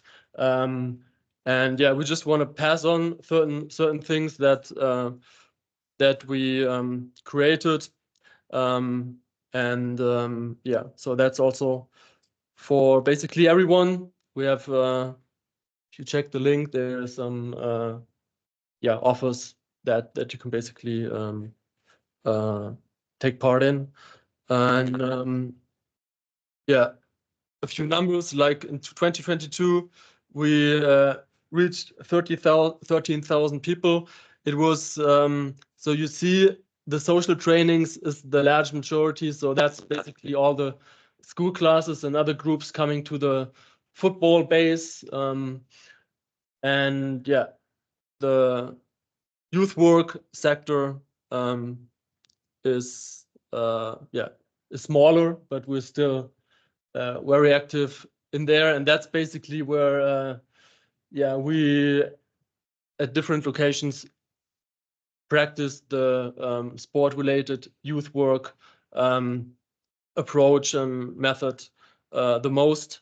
And you see job coaching, so that's also related to that. Like we bring people from the pitch into our offices, like with this low threshold approach, and assist in job coaching and help them in that regard. Well, that is my colleague Robin, who also contributed to the project. And then a few thoughts on the MOOC. As was already mentioned, it's a really in-depth dive into the whole topic. So the most important relevant aspects are all covered.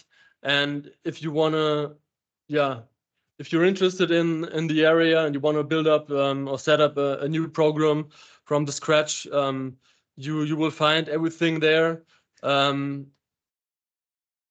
It's a helpful guide on how to systemically approach the design and implementation of core aspects into a program. As Mark already mentioned, what I liked is that you are not forced to finish certain sessions, but you can jump from modules in between modules and basically pick what you're interested in. So it's much more flexible. and you can, yeah, basically individually customize like your program from, yeah, what you're interested in, pick that stuff. Yeah, I think it's a great template to check the status quo of your organization in terms of sport for employability programs. And yeah, that was what I just mentioned. So yeah, very short and concise. That was it from my side. Yeah, we have some more time in between the lunch break and afterwards. Yeah, I would appreciate getting in touch with some of you. I don't know how many practitioners do we have here who are actually, yeah, doing sports sessions themselves with young people. 2, 3, 4, yeah. So yeah, all the others as well invited to get in touch and yeah, have an exchange on the topic, and then passing on to Zach.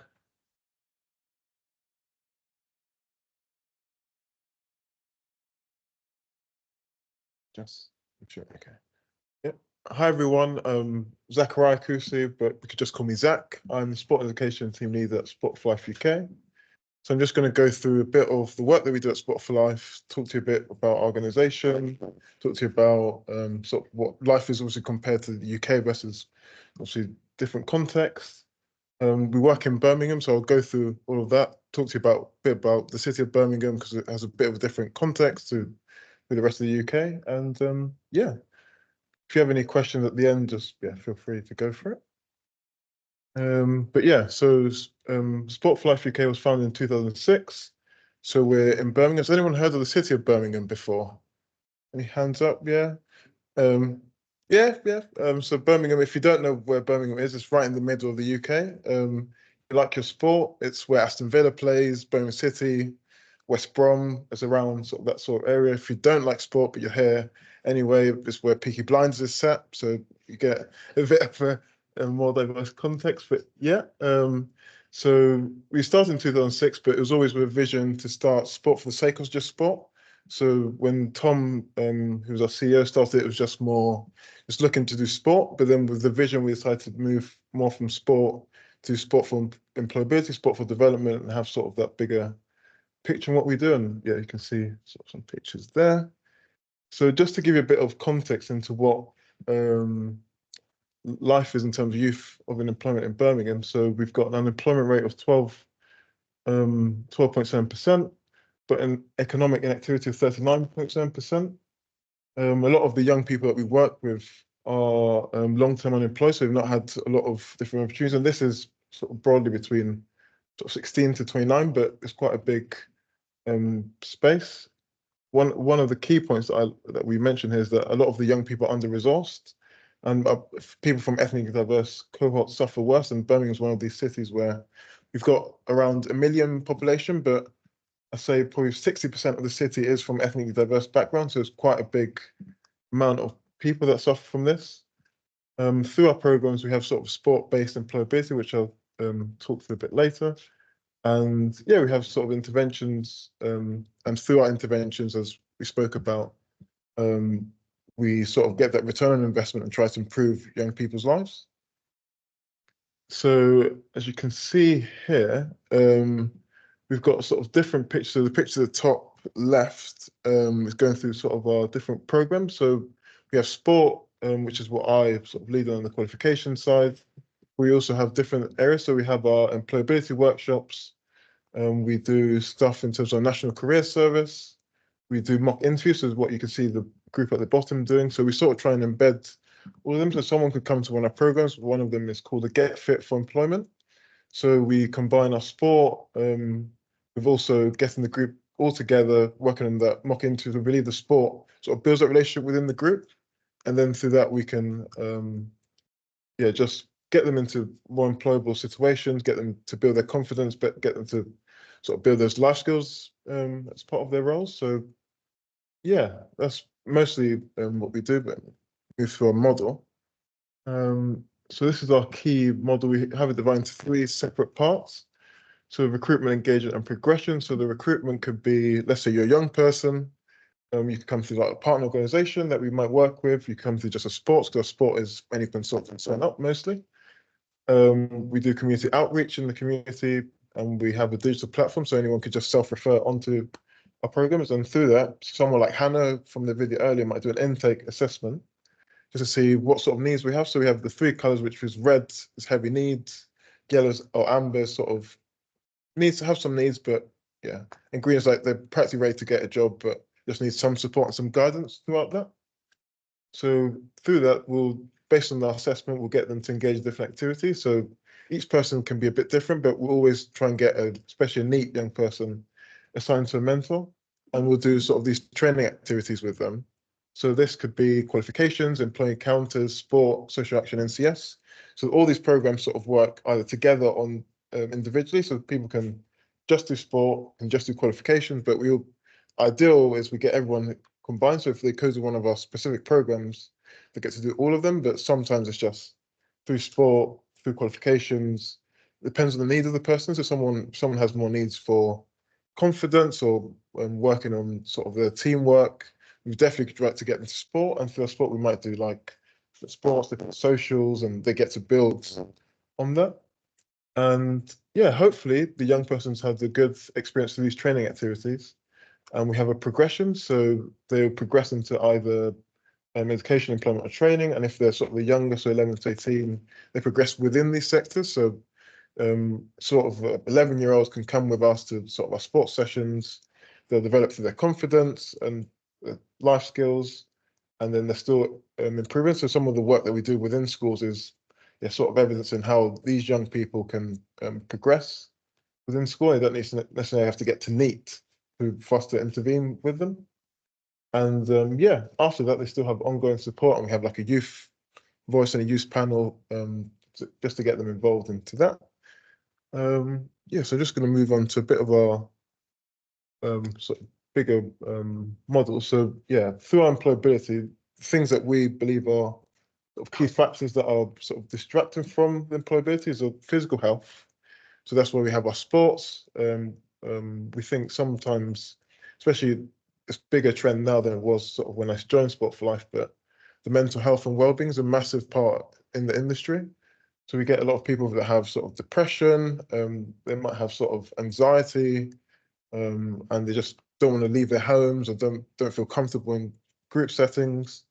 And through our mentors, through our work, we try to get them, build those confidence up. So for example, for qualifications, we might even have people that are nervous to exams, for example, and they need those skills, but how can we get them from not being nervous not wanting to get that qualification to get them that qualification, get them more confident, and then become more employable. And also Birmingham's an area with a lot of crime, antisocial behaviour, so we try and tackle that through, and they all sort of work together. So sometimes we're working more in prisons these days and sort of youth intervention projects, so trying to get those young people to become more employable for when they are out of those areas too.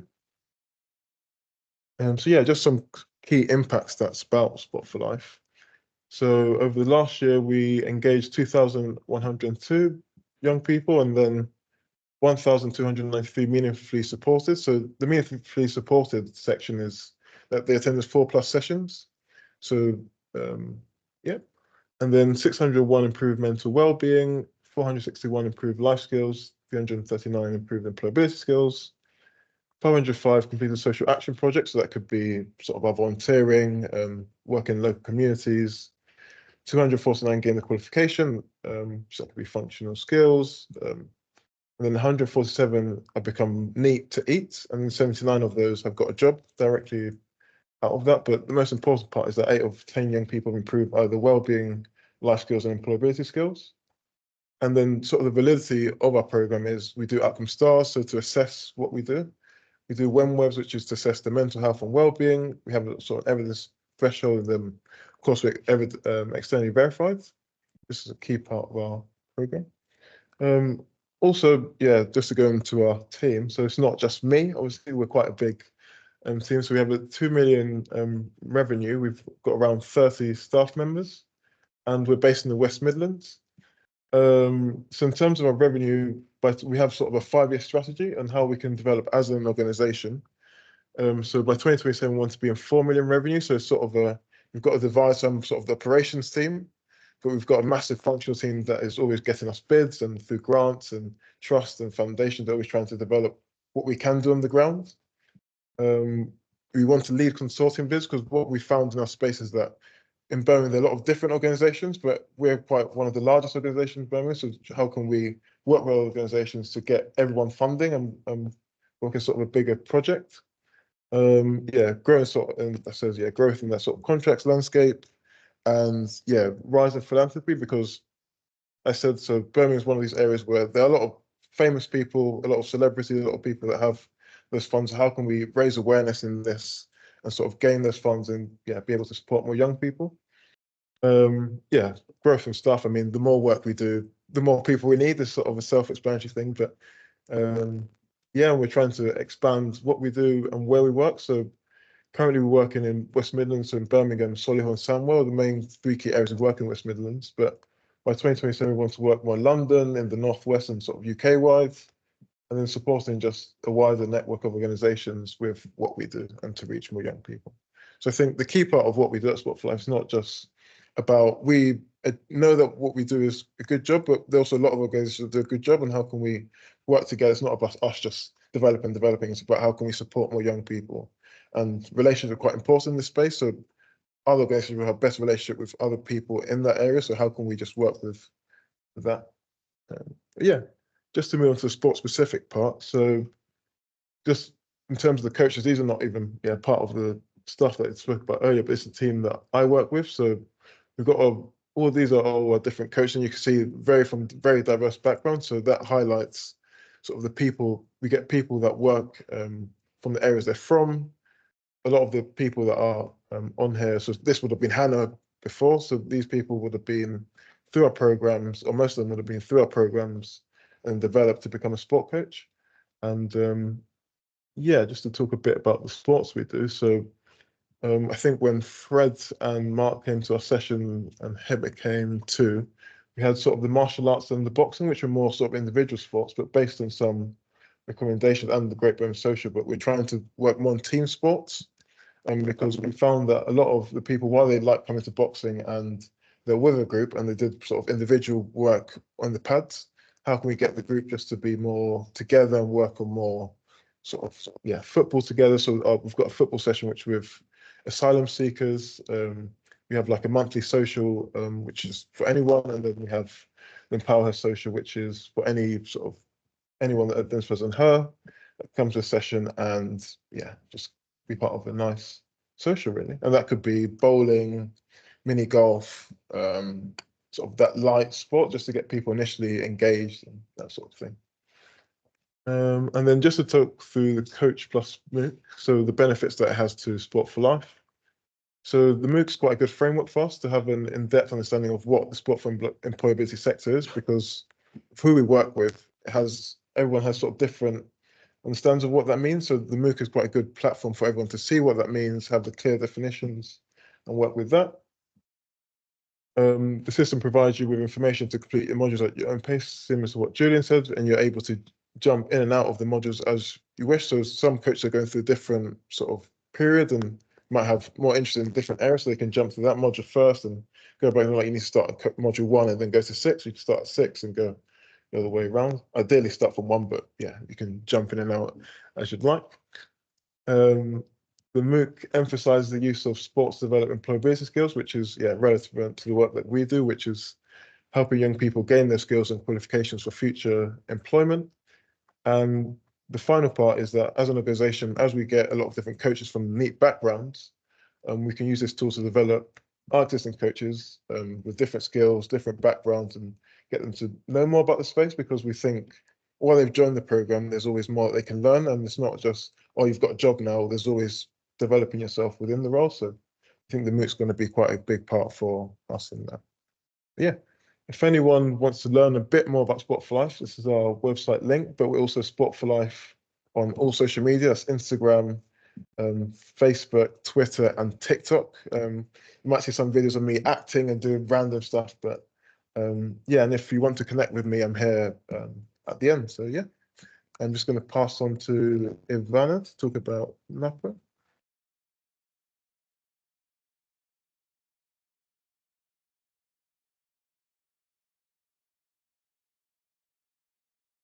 Okay, hello everyone. My name is Ivana and I'm coming from Napor, from Serbia. We are based in Novi Sad, not in Belgrade as usual.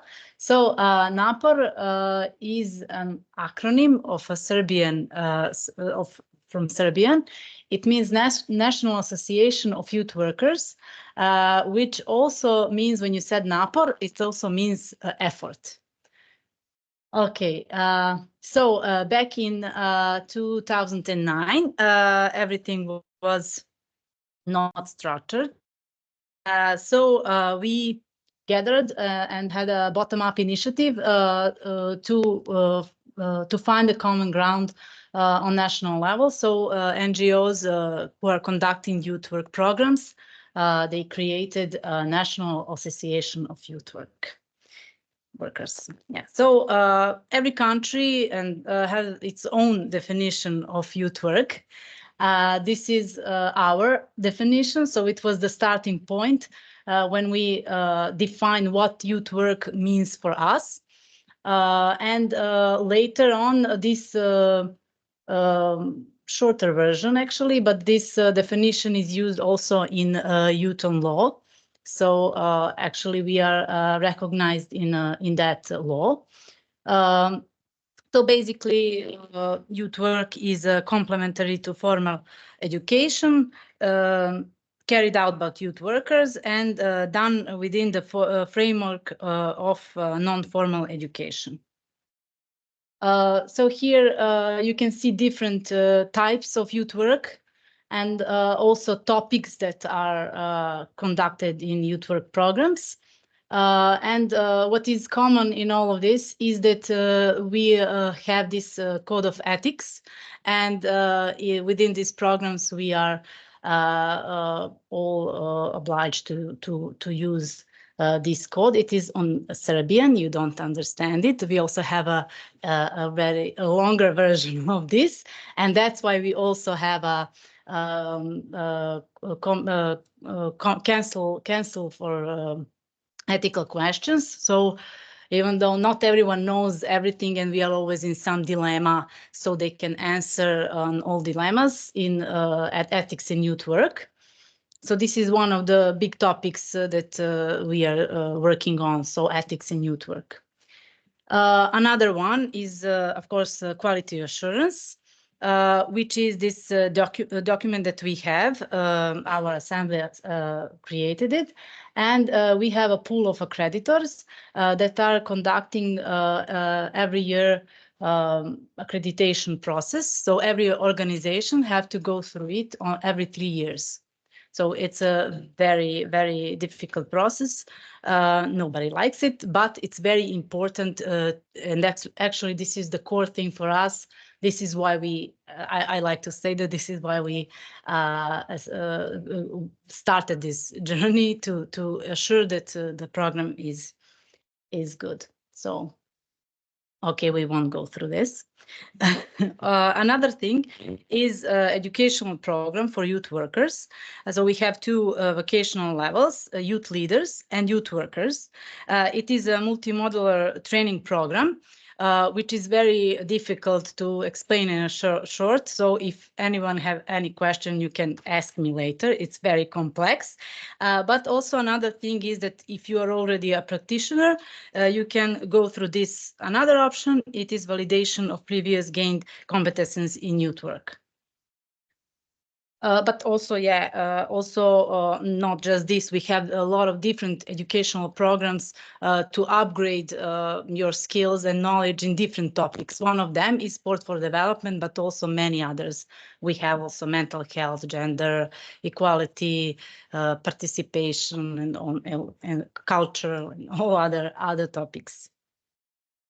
Another thing is recognition of youth work. It is a very hot topic everywhere. I would say every country have its own issues with this. In our country, from 2 years ago, we started reorganizing a little bit stuff to be more formal. So we will have a national qualification for youth workers for level 5, and also we are in process to create a master studies for youth workers, which is level 7. Okay, so there is, as you could hear, there is a lot of reasons why this MOOC is really good, as you could hear all the time. So from our point, we have like five key points. Why is it important? So it is a great resource to provide high quality educational content.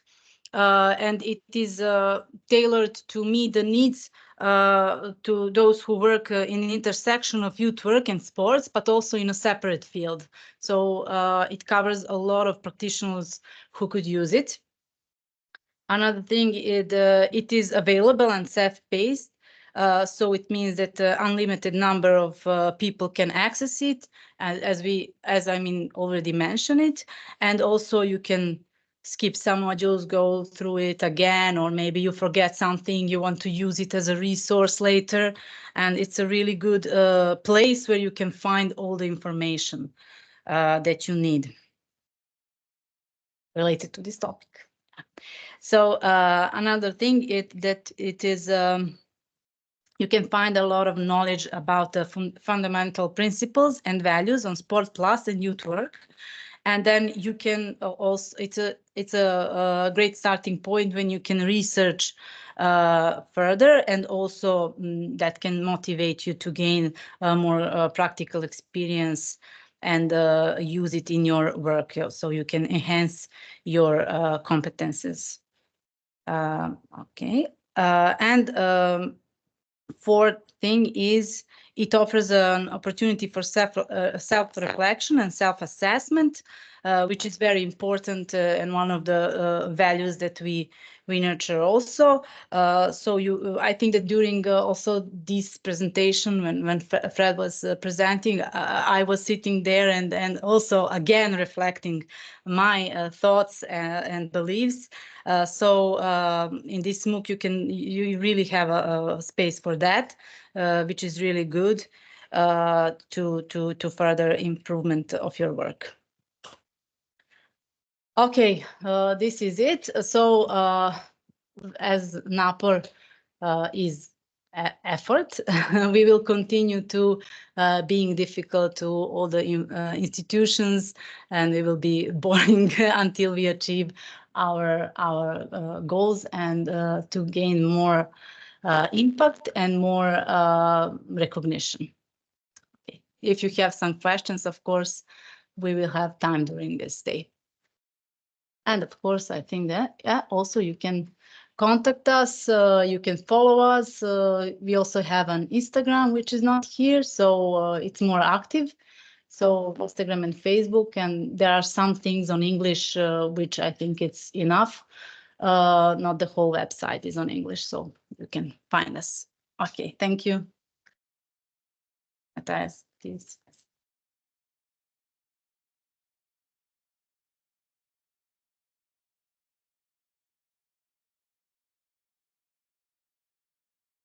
Okay, hello everyone. I'm the last partner in a row. My name is Matthias van Akker. I work for Netwerk Lokaal Sportbeleid. It's Dutch for some people. It's understandable, other people won't understand it. So we translated it in Network Local Sports Policy. And we are a member organization and knowledge center who is active in sports in Flanders and Brussels. We are more active in municipal sports, leisure services, and we try to work with eldermen. And we try to create opportunities for a strong and local sports policy in Flanders and Brussels. We do this on several teams. First team, the most important for this project was sport participation and in Belgium we say buurtsport, but it's like difficult to translate it to English. It's like a really container concept, so it's not perfectly translated, but we can translate it as neighborhood, grassroots, and community sports. So really a container concept. On the other end, we also work on sport infrastructures and public places, mostly public sport infrastructures, and also public swimming pools and open water swimming. Then we also try to support the local sports policy on their daily work, what they are doing every day, and we try to support the local sports policy in how do they support their own local sport clubs. Here you see a picture of all our members, that are not all our members, but this conference of 2 years ago that we are organizing every year, and we try to give there some workshops. We give workshops the whole year around, but we also organize collegial meetings and networking events because we find it really important that they learn from each other, but also with each other, that they can exchange good practices, that they go to good practices and really work together. But what was our role now in this project? We were co-writer of the practical review.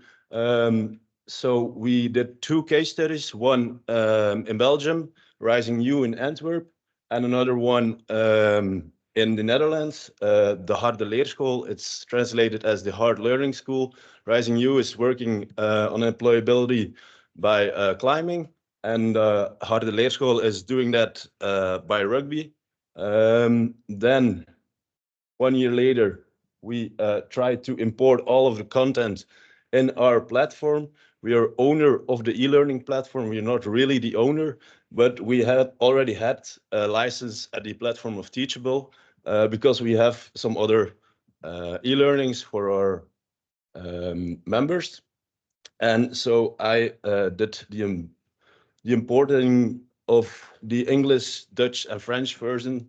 So if you find a fault in these versions, that's my fault, but please contact me that I can fix it.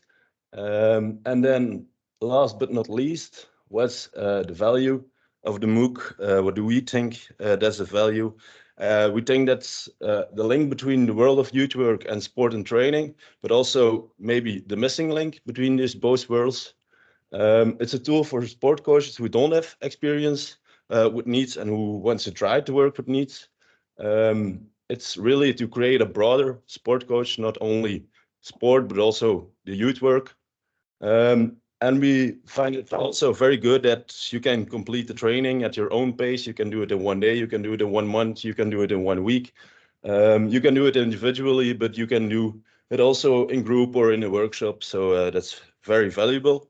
And the goal of the MOOC is learning soft skills to NEETs in an experiential way to get them stronger in society and on the labor market. So here's our website, and if there are some questions, you can ask me now or during the lunch. And I think now, Mark, there's some time for general questions. Yes. Thank you all for sharing your and sharing the information of your organizations. Guys, I know you've been around for quite some time now, very quiet. I don't know whether you still have questions for the moment. We are still being followed by almost 30 people, I can assure you. We're monitoring that. No questions from that side, but the floor is yours if you want to have a question right now or a comment. There's one in the back, but we might need to have the microphone. Otherwise, where's the microphone? Where did they put the microphone? We need the microphone. No, it's gone. Can you check it? Oh, it's here.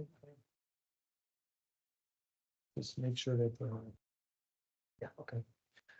Make sure that the green light is on, huh? If it's not on, you have to press longer. Okay. Yeah, we need that, huh? Because for the people online, huh? They won't see you, but they can hear you, Arvid. Well, you were talking about it would be a good thing to do this MOOC in a group training.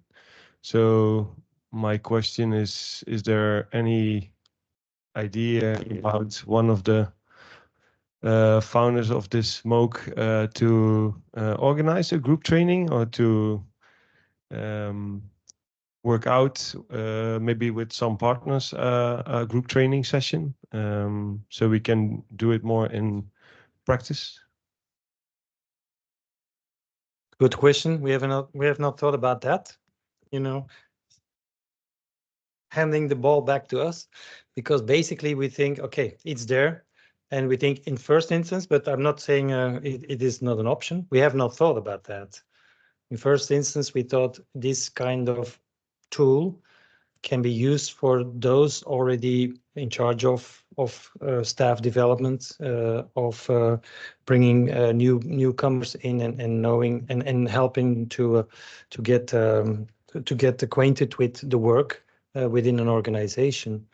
But it might be something we can think of in the future. It does not exist for the moment, this idea that we should have, but it's worth a try. But I think we provide so much information that and the flexibility, as the organizations have mentioned, it provides opportunities to go in various ways, focusing on specific modules in general, or specifically on one of specific topics within a module. I know there was a question, we also had a webinar, and one of the questions were there, can we hand out some kind of accreditation? You know, can we give some kind of certification? But who are we that we should give this kind of accreditation? You know, so it's very difficult. I think it's a tool which is available, which provides insights both from practitioners and from academic work that has been done in the past. So it's first for the organizations to see whether they can use it and in what format they can use it. But it's a thing we were thinking about. Sure. Yes, Pascal, go ahead. Thanks, Mark. I have a specific question for Zakaria. Thanks for the brilliant presentation and the brilliant work. Can you come here? Then you can use the microphone, huh? Yeah, of course. I only have a small question on the impact. You mentioned that you brought with the organization 70 persons to work, but do you have the data on how many stayed on the job? Because that's a critical issue too. Okay, so the answer would be everyone that is on there would still have the job at the moment. We wouldn't put that as the data if they weren't in the job when we did the report. So we normally do the report with 6 months in advance. So they'd have their job at least for 6 months. Okay, congrats. Okay, thank you.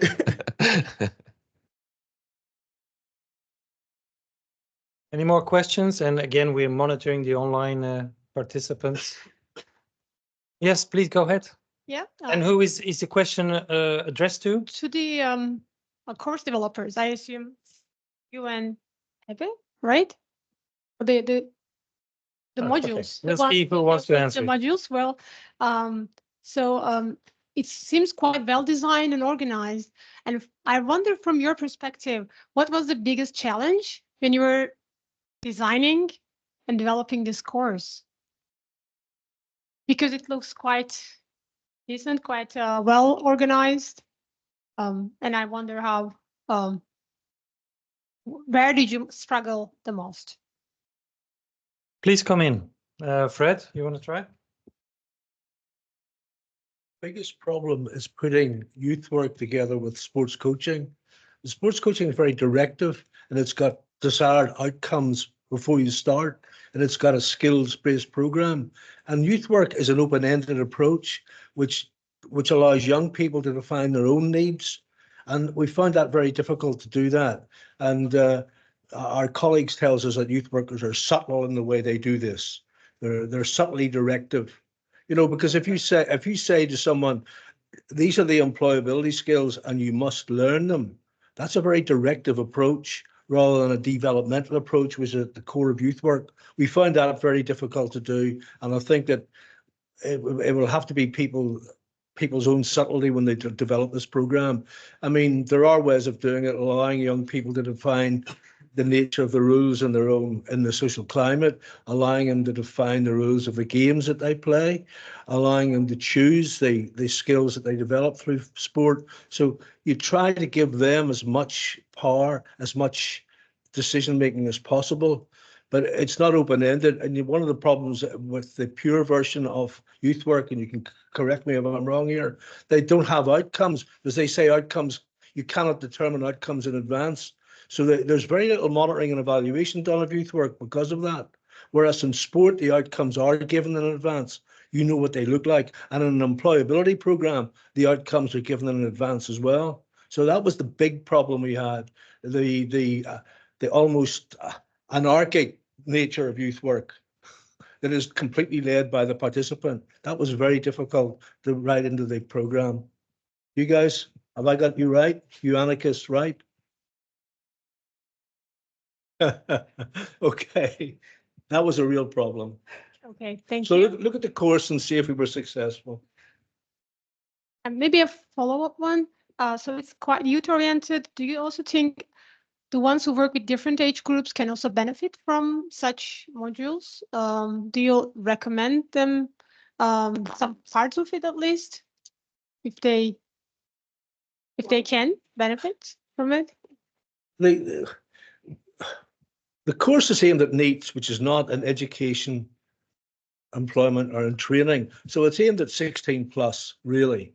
I don't think that any of the things that we recommend would work with younger people. I think this is aimed at people who are trying to access the labour market but don't know how to do it. So I would say that the program is aimed at 16 plus. Okay. You know, people who've been through the story I told you that the kids said we never got this in school. These are people who were failed by the education system or failed in the education system, and now you're telling them that they are more important than they thought they were.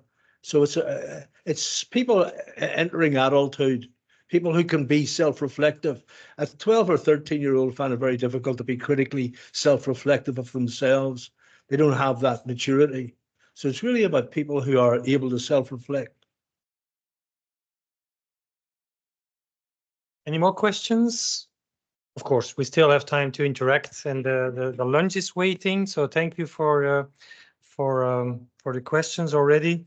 Just to remind you that this is the schedule that we are going to follow. But before you go for lunch, there's one thing I think you already noticed. When you turn your badge, you will see there's a group number. There's also the, by the way, the Wi-Fi code you can use. It's a personalized Wi-Fi code, by the way. I should have mentioned that before, but I think you might have already noticed that you can use it. You see the two groups. As mentioned before, we made a random division. Don't blame us for that, but it's just practical reasons.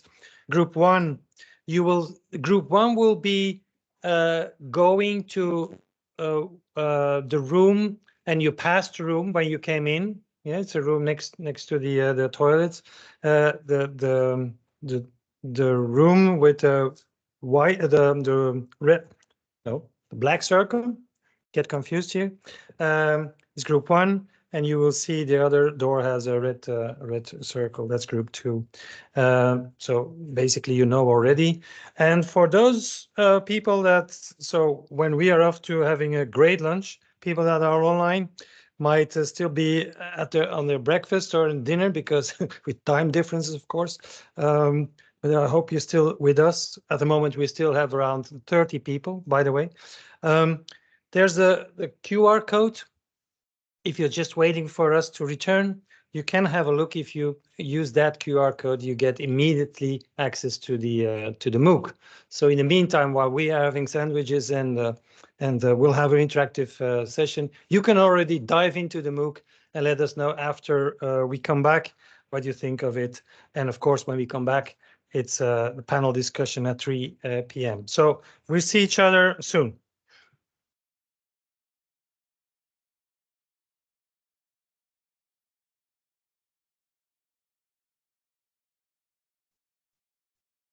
Okay, I'm moving to the middle. You don't know why. I'm not going to sing for you. But the reason is we have switched the camera position so that the camera is pointing to the table. Fred, you can just sit over there. No, not yet, not yet. Because it would be rude to sit just to stand in front of you. So before we start with the panel discussion, and all the panel members are here, and people are back online, that's good. We would like to give the floor for a short period of time to two of our volunteers who are sitting there, Zach for Sport for Life and Julian from Rijnflanken, to give us a brief, let's say, overview of what they've heard during the respective interactive sessions. So everybody is then a little bit more aware of what happened in the other one. So they had the difficult task of, in 10 minutes time, to come up and try to summarize what they have experienced. Of course, things can still be added during the panel because we also invite you to intervene. It's not like we think that you've done enough. You have already did a lot of things, but we want to keep you on board as well. So Zach or Julian, how did you manage? Okay, so as long as you're here, then people can see you. Okay, so hello everyone. So we're just going to go through each of the different topics. So I'll start with the first question, which is what tasks do sport coaches / mentors perform in your organization?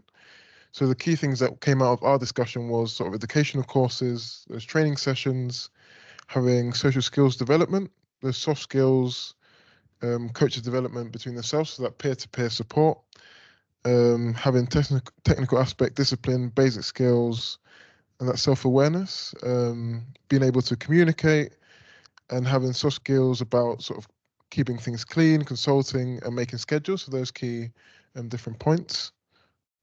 Moving on to Julian's second question. Yeah, so we're doing our best. In case we're missing out on something, just feel free to add. So what criteria do you apply for recruitment of staff? Yeah, I mean, we had a diverse group of people stemming from practitioners to, others. So obviously it's different. Yunus said in his migrant sport club, for instance, football and coaching skills are most important. Then we had like selecting people based on 5 competencies, ADHV competencies. I'm not sure where that's coming from, but it's entrepreneurial, problem solving, etc.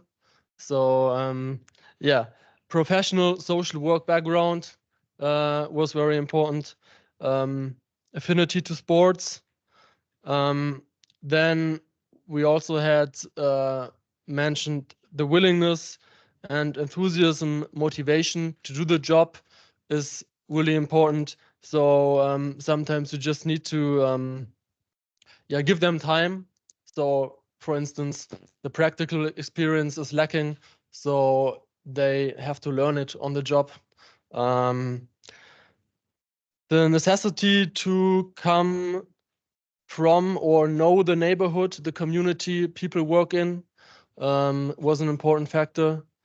And then others were like, you have to bring certain values, or be open and willing to grow, learn, transfer knowledge, proof of good behavior, work with people, basic coaching skills, work goal or process oriented, understanding of the organization, mission or vision, and communication on different levels.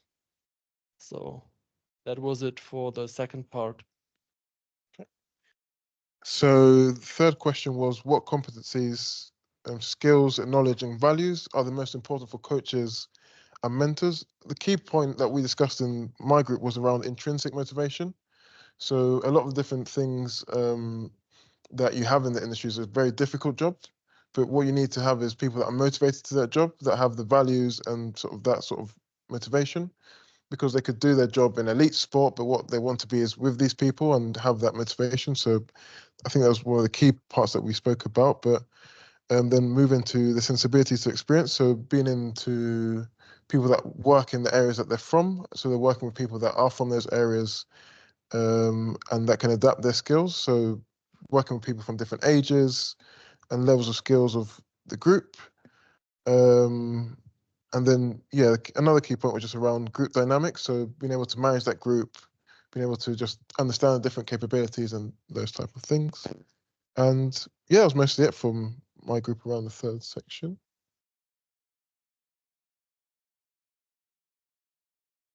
So that's the full thing for the third section.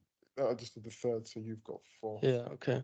So the fourth question was, how do you prepare recruits for delivering your program? So yeah, there was different stuff, mentoring, active run along with the coach. People mentioned support meeting with staff. Again, training and coaching from mentors. Yeah, give them time to be mentored. Another organization that they always have a 2-day program where they teach the relevant skills and yeah, take more time if necessary until they feel like they are ready to jump into the job. Sport-specific training, training about the organization, have a talk, intake, coaching, and evaluation. Yeah, so that was it for my group 4.4. So number 5 was, what challenges do you face regarding recruitment / training? And first one was around sort of shortage and not enough coaches, because I think a lot of us do a lot of important work with a lot of different young people, but you need to have those coaches. And a lot of the roles might be volunteer roles, so having people that can actually be paid, and if they're not paid, or if they are paid, they might want to work with people that pay more, so that having that sort of balance. An issue which I didn't mention, but someone in the group mentioned, that I find it quite difficult in my role, is the location being too far. So the coaches don't want to travel outside the area, so you might end up having a lot of different coaches in the area that you work in, but not, if you work in other areas, you might struggle a bit. And yeah, like I said, better opportunities with others for more money. And then just making sure that sometimes, yeah, the quality of activity, so making sure they can deliver to a good standard, but they might lack people skills or vice versa. So a good people manager with no knowledge of sports. So sometimes you need, so that balance, like we spoke about earlier, between the youth work and the sports coach, and having those 2 different assets. But yeah.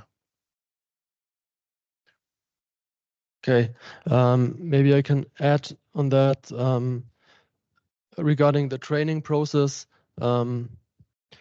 Someone mentioned that often people give the feedback that it's a general overload of content due to like time restraints, like yeah, it's lacking time to deliver the necessary skills. So yeah, you just need more time and money to deliver the workshops, the training, because it can be overwhelming for people. Language barrier is another point I find here. Yeah, the translation from theoretical point of view to practical courses. Yeah. That's it for point 5. And then 6. So how do you deal with these challenges? You have to be experiential, be open, have an open culture, a diversification of like investments for your projects, or yeah. Share experiences and knowledge, communication, networking, and yeah, it was also mentioned that something like the MOOC is a good solution for the theoretical part. So yeah, that's a good add-on, and there's need for the courage to give people time to make practical experiences. Yeah, they don't have them necessarily. So that's maybe you can add. Well, don't have anything. Not on 6. additional to 6, but Okay. we've got 7. Okay, that's good because we ran out of time. But yeah. Okay. So for topic number 7, what can you recommend to policymakers, coach educators, and others? So this is sort of like key recommendations in the sector. I think the first one that I have is sort of exploring the sport for employability sector in Belgium. So I think from what I understood, there's a lot of different people that work in the sector, but there's so much more that can be done in Belgium. So just, looking at different, areas within the sector, more awareness and recognition for programs. So being able to give more programs the funding, but also the awareness of what different people in this room do, and just being able to share that across different networks, collaboration between sectors. I think this was more around like the youth work with sport and sort of different. There's always like funding for specific programs, but being able to put all of these together and building a network. Because I think I was very confused when everyone's talking about different sort of programs you have in Belgium, and this works in here and this doesn't work in here, but trying to get everything together. So building a closer network is like there's so many different umbrella organization for this and umbrella organization for that, but there's no like overall organization that oversees everything. So looking for accreditation for the programs and increasing the accreditation, because there's some for youth work, but I think there's a need for just accreditation sport for employability. I think that was mostly it for my group. Hopefully I didn't miss anything out, but feel free to jump in. And maybe anything from the audience regarding that point, recommendations to policymakers, coach educators, and other relevant stakeholders regarding the use of sport for employability programs. So if not, I think we might take it up anyways. So so that was the short summary from the group work. And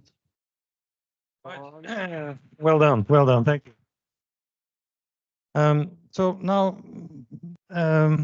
the final part is the start of the panel discussion.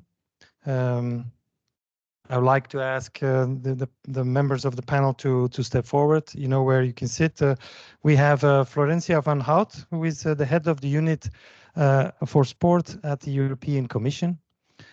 We have Jeroen van der Putten, who is the director of Netwerk Lokaal Sportbeleid, which is in the English translation is Network Local Sport Policy from Flanders.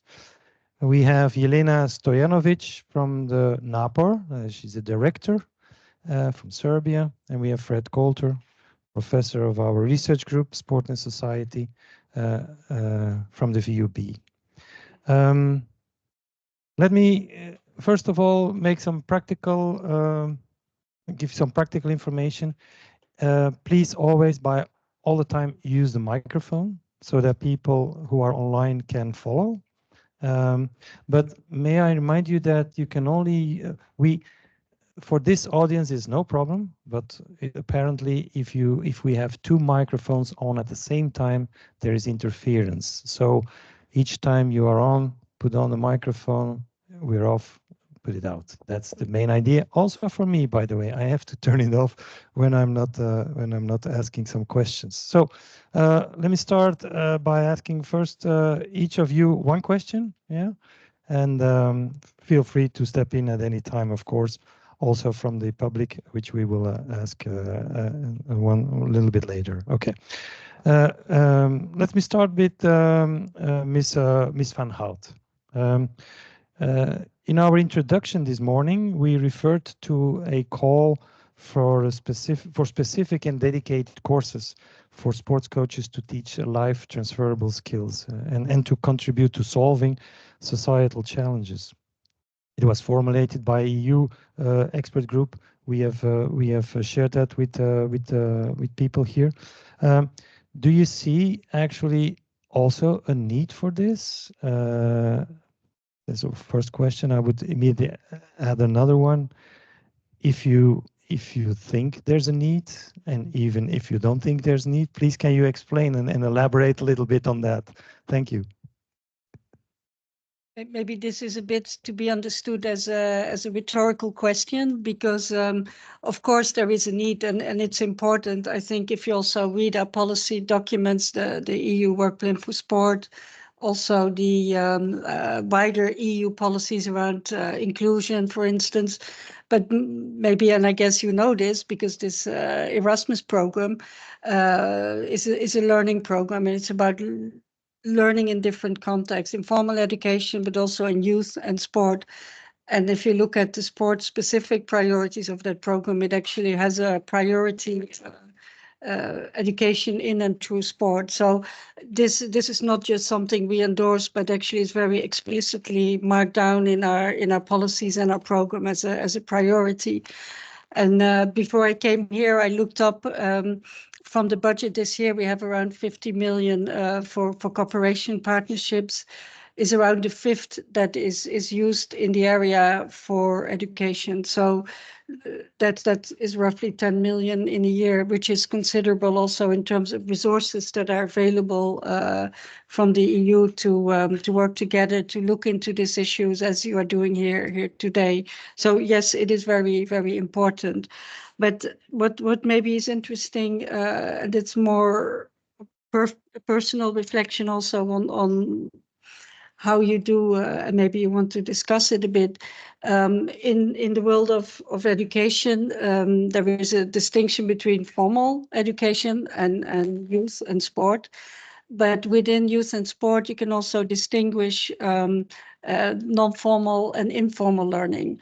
And I think it's very interesting to look at that distinction in this specific context, because you can imagine that youth come to the clubs because they're very keen to play football. And then if we're going to bombard them with messages about job skills or being on time, important for your career, we may actually drive them away. Whereas in some contexts, you actually use sport as the vehicle. So the people are there because of a youth club or an NGO or maybe even an employability program. And then because they may find it difficult to engage, sport could be a way which they understand and keeps them involved and interested in the subject. And I don't know to what extent, because I just arrived, but you have looked into those questions, because I think the implications of what you do in terms of not only in organizing the programs is huge, but also, and I guess this is something very important in this context, is about the recognition and the validation. Because in EU policy, we have developed quite a number of tools to actually recognize the results of mainly non-formal learning, because this, I think when you look in the last 20 years, there's no need to discuss the importance of soft skills and the importance, if you have lower education, to maybe compensate or complete it with non-formal education. And there is a very strong angle in recognition. But of course, the way the programs are designed are also designed because of the educational purpose. Whereas I think it's also very valid, but this is maybe less connected to Europass or YouthPass or all the national validation programs, is the fact of not knowing that you learn, but you're actually in a sport, you're enjoying it, you do all the things you want them to learn and they don't even realize it. But the purpose, for instance, when you look at the recognition on the labor market, obviously this is the learning for the person. And if you go into non-formal programs, the EU has a lot like Europass, which is a sort of an online CV that has the same method throughout Europe. So an employer, in theory, in a different country does understand and see why you're presenting those skills in a certain way. And the same is true for YouthPass, which is the pass that is used in the implementation of youth projects in Erasmus. So that I think is, I don't know if you have come to, but when I looked at your question and asked, like, in terms of the educational policies, looking at maybe from the policies in silo, there is maybe an interest to see if you move forward in these programs to look at the purpose and the impact of the programs, because then the tools that are available and the impact or in terms of policy also different. So I don't know if this was something you have looked on, but maybe then I answer my thing with a question back to you on that. Yes, thank you. Yeah, you posed a number of other questions.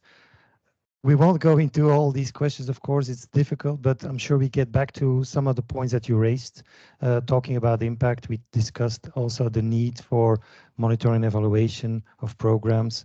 I think this is an important element, and we discussed this surely. So these are elements and validation, of course. Yes. Let's move to another question, and we might come back to some of the issues that you raised because they're important ones. To Jeroen, you represent an umbrella organization for local sport authorities in Flanders. Do you see a role for the municipalities in ensuring that those working with young needs are equipped with the necessary competencies to use sport for soft and employability skill development? You can say the same thing as if yes, why? And which role do you see? If no, why don't you think there's a role? But it touches a little bit upon the previous question also in relation to the competences required. Yes, thank you. I see a big role for local authorities in giving the tools to their coaches that are active in their municipality or city. And there are already a lot of trainings that exist, I think, to empower their coaches. But to be honest, they often start from a kind of negative perspective, like to deal with certain problems. How can we react on a certain situation? How can we deal with people that have lack of some qualities that we are supposed to have? And I think this training is one that starts from a positive perspective. Now, how can we achieve some goals? How can we empower those young needs to be ready for the job market in this case? So that would be very interesting, I think, for the local authority to empower their coaches. In Belgium, we have something like buurtsport, which is like community sport or neighbor sport, which has a lot of coaches that are not a lot of. It's in the bigger cities. I think that the bigger cities have some coaches that are really active with those needs, and I think that should be the first prior target group to give this education. Of course, I work a lot with local authorities, so I am perhaps sometimes too positive about them, but I often see them as a pioneer in working with several services together.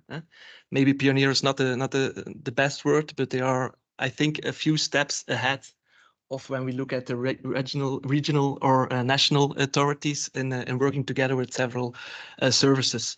And this is a topic I think that really needs that to have youth sports, but also the other departments, education in a local authority.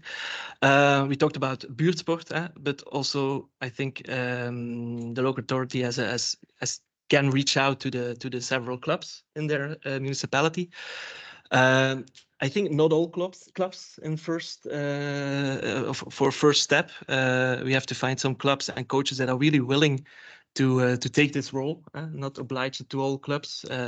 I think that would be the wrong way. But it's the role of the local authority to bring all those coaches and all those clubs together, because I learned in the presentation that it's better to follow the course in group than an individual road. So I see a big role for the local authority, but they can't stand alone in it. I think they also need the other authorities, the regional and national. Yes, thank you.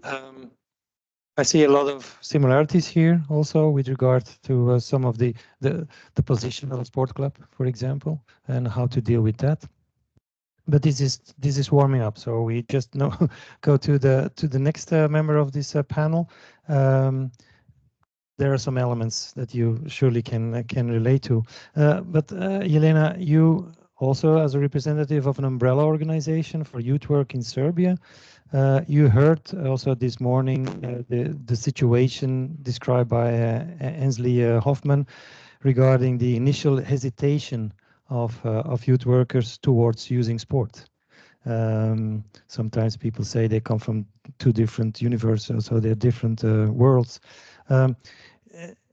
What would you think would be the main reason if you also experience this in your country? Might not, I don't know.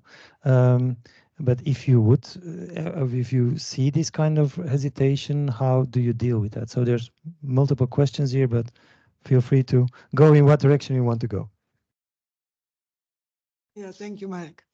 I will start by saying that in 2017, it was the year when we decided to bring together these two universes, so sport and youth work. And we started actually from our perspective. What is that we can offer, we as, very skilled youth workers, what is this that we can offer to sports coaches to enhance their work and build their capacities. So that was the initial perspective that we had. At that time, that was the first time to bring together these two, sectors, so youth work and sport. And among sport coaches invited for training that we wanted to, all the wisdom of the youth work passed to them during a 5 days course.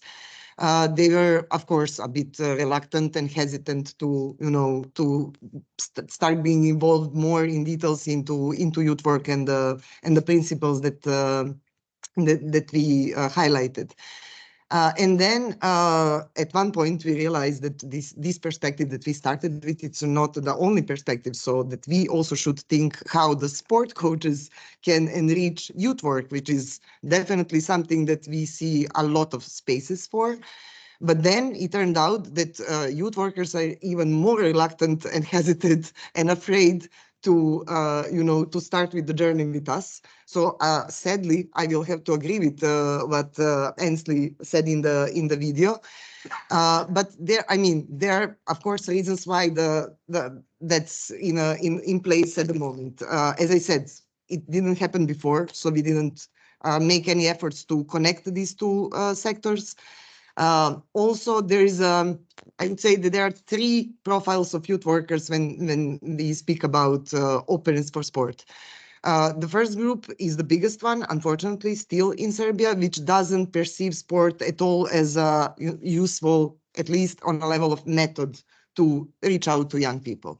Then we have smaller group of youth workers that recognize this potential and are using sport, but only in this initial reaching out to youth, mainly vulnerable youth, so NEETs included, to engage them, motivate them, build trust, and then they're introducing, as they say, proper youth work programs. And then we have very, very small number in Serbia at the moment. Hopefully it will grow, that truly recognize the potential of sport and all the perspectives that sport can also bring into youth work. But yeah, I have to say that out of those people, all of them actually have background in both fields. So they're trained youth workers, but also professionally doing some sports. So for them, it was easy to see those connections and to use full potential. For others, it's still, I would say on behalf of NAPOR, as a national association, it's a long way to go. But the way that the journey that we are willing to take, because we, especially now through this project, we really see what is the benefit. So this is something that it's also on our agenda now in more concrete outcomes. Thank you. You all answered yes for the moment. Might disagree on one point in time. Moving over to Fred. Fred, you are a researcher with an extensive track record. Actually, looking at your age, this is a surprise because I thought you're just new to the field of the area of sport for development. But what do you regard as, Jelena already mentioned some challenges. What do you regard as the main challenges for those working in this field in general, but in sport for employability in particular? I want to say something which relates to what Yelena has just said and what Ansley said this morning. I think that sport, people should stop using the evangelical rhetoric of something homogeneous called sport. I think the strength of sport lies in its variety. And I think that we have, let me tell you a story. I worked many years ago for Comic Relief, and I did an evaluation of 7 projects on sport and violence, sport and gangs. And in Comic Relief, sport was not regarded as important. Comic Relief is an organisation in Britain run by youth workers, and they were deeply opposed to sport. They thought it was deeply competitive. It made people very vulnerable, and it encouraged violence. So the youth workers did not want sport. And I made a presentation to them similar to my program theory this morning, where it's explained inside the black box of sport. And I explained the processes. And what happened was they said, but that's what we do already. I said, exactly. You have to understand that sport is about context and process. In a sense, sport itself doesn't exist.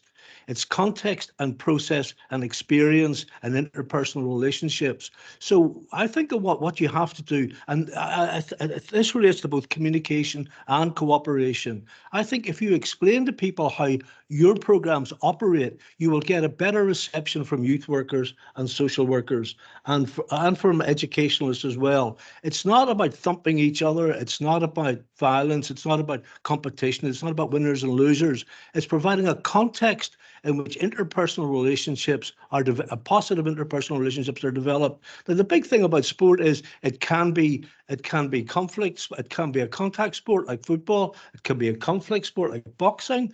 It can be snooker. It can be a whole wide range of. For example, I did a project once, and the youth workers were using sport, and there was a young man in it who was very vulnerable. His mother was a prostitute, and he had grown up in her place of work.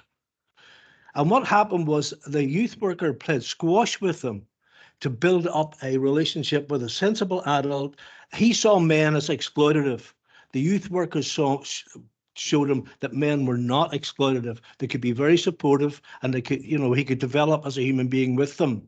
So again, that was a partner sport. That was squash. So again, it's my point is the wide variety of contexts you have here can deal with a wide variety of issues.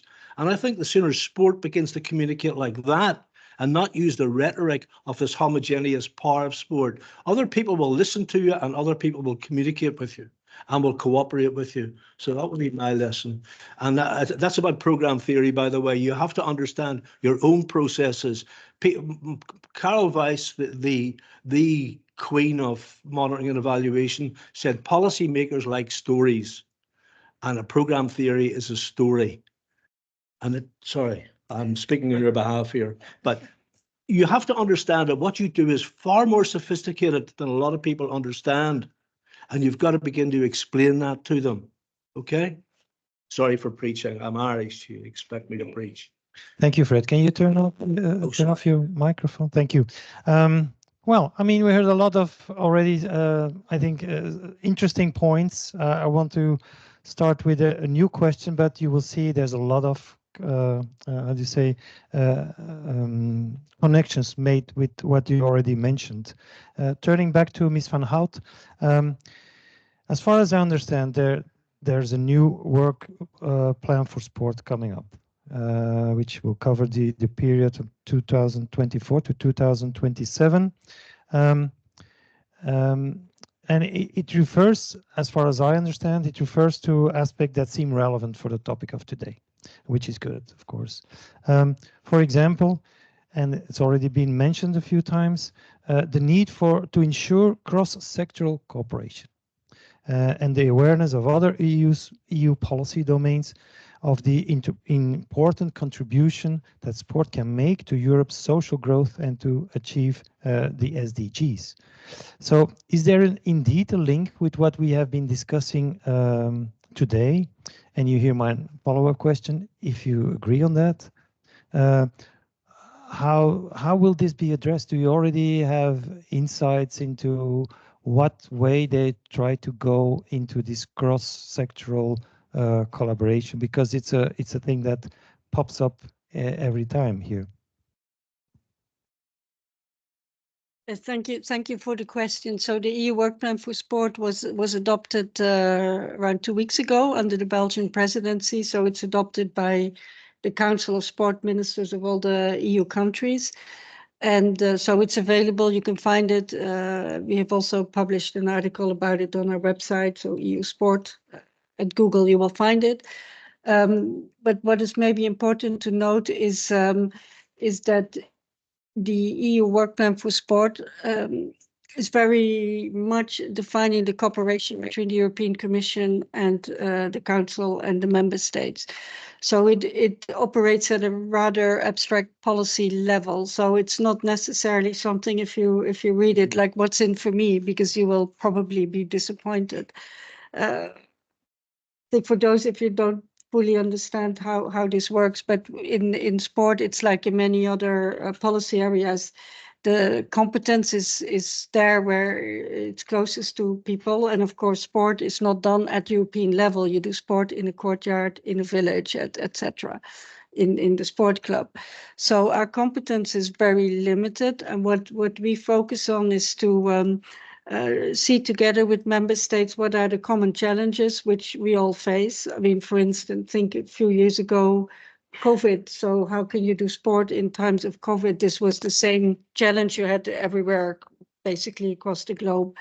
So that is an area. Another area would be the geopolitics. I mean, the war of Russia in Ukraine is something that affects everyone at a global level. What do you do in the major events that you organize? So these are typically the areas that we look at, but also, of course, where can we improve? Like we have common issues. If you look at studies that happen everywhere, employability, the soft skills is maybe one, but you can look at gender equality or discrimination, etc. So there are a lot of different areas that are common interest, and we define together with the member states what we can do. But sometimes this is studies. So we do a study where you can actually see the situation in different countries and compare. It's like, my country does great, and then you look at the figures. You may think twice. Or we do exchange of good practices. We have communities of practices. A lot is really focused on the ministries and the Commission, or on the sport movement to work at a EU policy level. So a lot is not necessarily something which is easy to crash into. However, those activities and the outcome of that very much define what we want to do, what we want member states to do at national level, but then it's up to them to see how it fits in their own context and situation. I mean, all the countries are very different in that. So maybe this is not meant as a cold shower, but it, as such, the work program doesn't open up a number of new opportunities per se, but it sets the wider policy behind it. It also will, of course, drive priorities in our programming. So in our mind, very much is like, if we have policy where we work with member states on cross-sectoral cooperation, or the role of education and sport and the cross linkages, we will try to influence and work with the ministries, the international sport bodies, but it also feeds back to the program. And then we look, for instance, at Key Action 2 and the cooperation partnerships, and that will then also drive the priorities. And of course, we're also eventually interested to hear the results and to try and see how these concrete examples feed back into the policy. This policy is very abstract. Stories, but in itself, it is not where actually people are doing sport, or youth, or being taught something. So it's very important also to learn the lessons from what you do back to us, so that what the policy is doing is not invented in theory, but also works in practice, and there is an interaction to that. On the cross-sectoral, I think maybe one reflection I had when I listened to our panel member from Serbia, and of course, I mean, it was interesting to hear that it's difficult for youth workers to convince that sport can be useful. I think maybe this is something we share at all the different levels, because also in terms of policy, cross-sectoral cooperation sounds obvious and interesting and really the cool and thing to do. The reality is that it's quite difficult, and it's not always lack of will. It's also lack of how, for instance, education and especially formal education is organized. It makes it very difficult to step out of the frame and say, let's do something with sport clubs, or this requires planning. It probably sometimes even requires legal adaptation and so on. So it is a principle, because I think also citizens expect us to break through the silos, but the reality is that it takes a lot of effort, and it's changing mindsets. It's sometimes like, well, sport is dangerous, or why do we use sport for youth work? But sometimes it's also to do with the way the statutes of universities, the insurance of a sport club, the responsibilities youth workers have towards the children and the parents of their children, that make these things actually quite complex in reality. And hopefully we can also look and find solutions together. But it's not the first time the cross-sectoral cooperation was meant in the work plans, and it's still very important. But I take it as a principle that we keep in mind, rather than an action where we can tick a box in 3 years and saying this was done. Well, thank you. I mean, I think we all know that the domain we're talking about is indeed very suitable for making these kind of links. And I would come to your back to you, Jeroen. You mentioned already in your first response that municipalities, they cannot do it by themselves. They need other partners. So could you enlighten us a little bit more about what kind of structures at the municipal level, or might be on other levels, you think of? Do they have a responsibility? Which ones? Why do you think they have a responsibility? Because you already said it's not only for the municipalities to look at this. Yes, I think of a lot of organizations, but I also learned that it's very complex, that there are so many organizations. That first of all, we need a new umbrella organization for all the umbrella organizations, I think, to have the overview.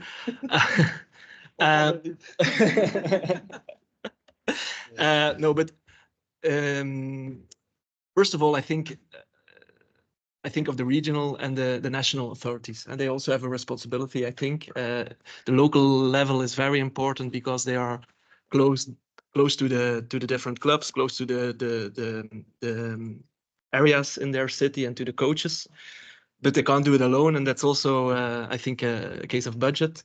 And when we are talking about employability and unemployability, that's the regional and the national authorities are those who benefit the most when we have less unemployability. So they really have a responsibility, I think, to support projects like these and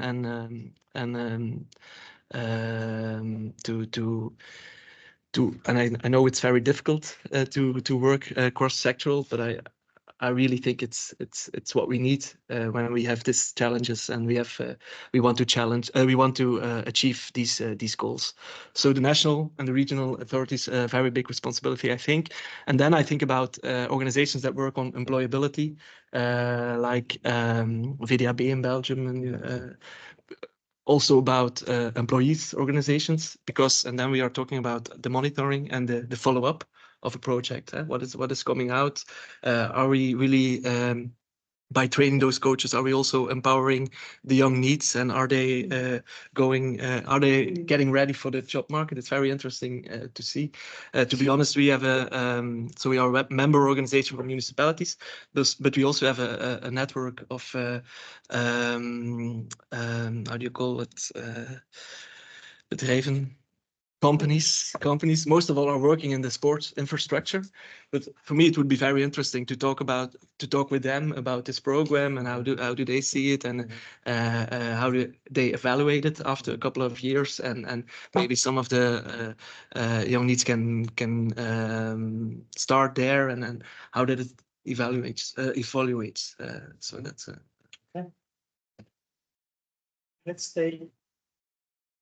Let's stay in this domain of cross-sectoral because it's a challenge, as you said. Jelena, it's often basically said, again, this cross-sectoral collaboration, in this case between youth/social work and sport, is an important condition to advance in this field. I don't have a yes or no question. I have a question. What is your opinion about this? Yeah, because there is no yes or no answer to this question. It's a huge question. I agree. And I think what Ms. Van Hout said regarding this European level cross-sectorial cooperation and attempts, it's really very important because it gives us all the framework for work and directions, not only for national level, but also for sectorial level. So what are the priorities that we should all follow?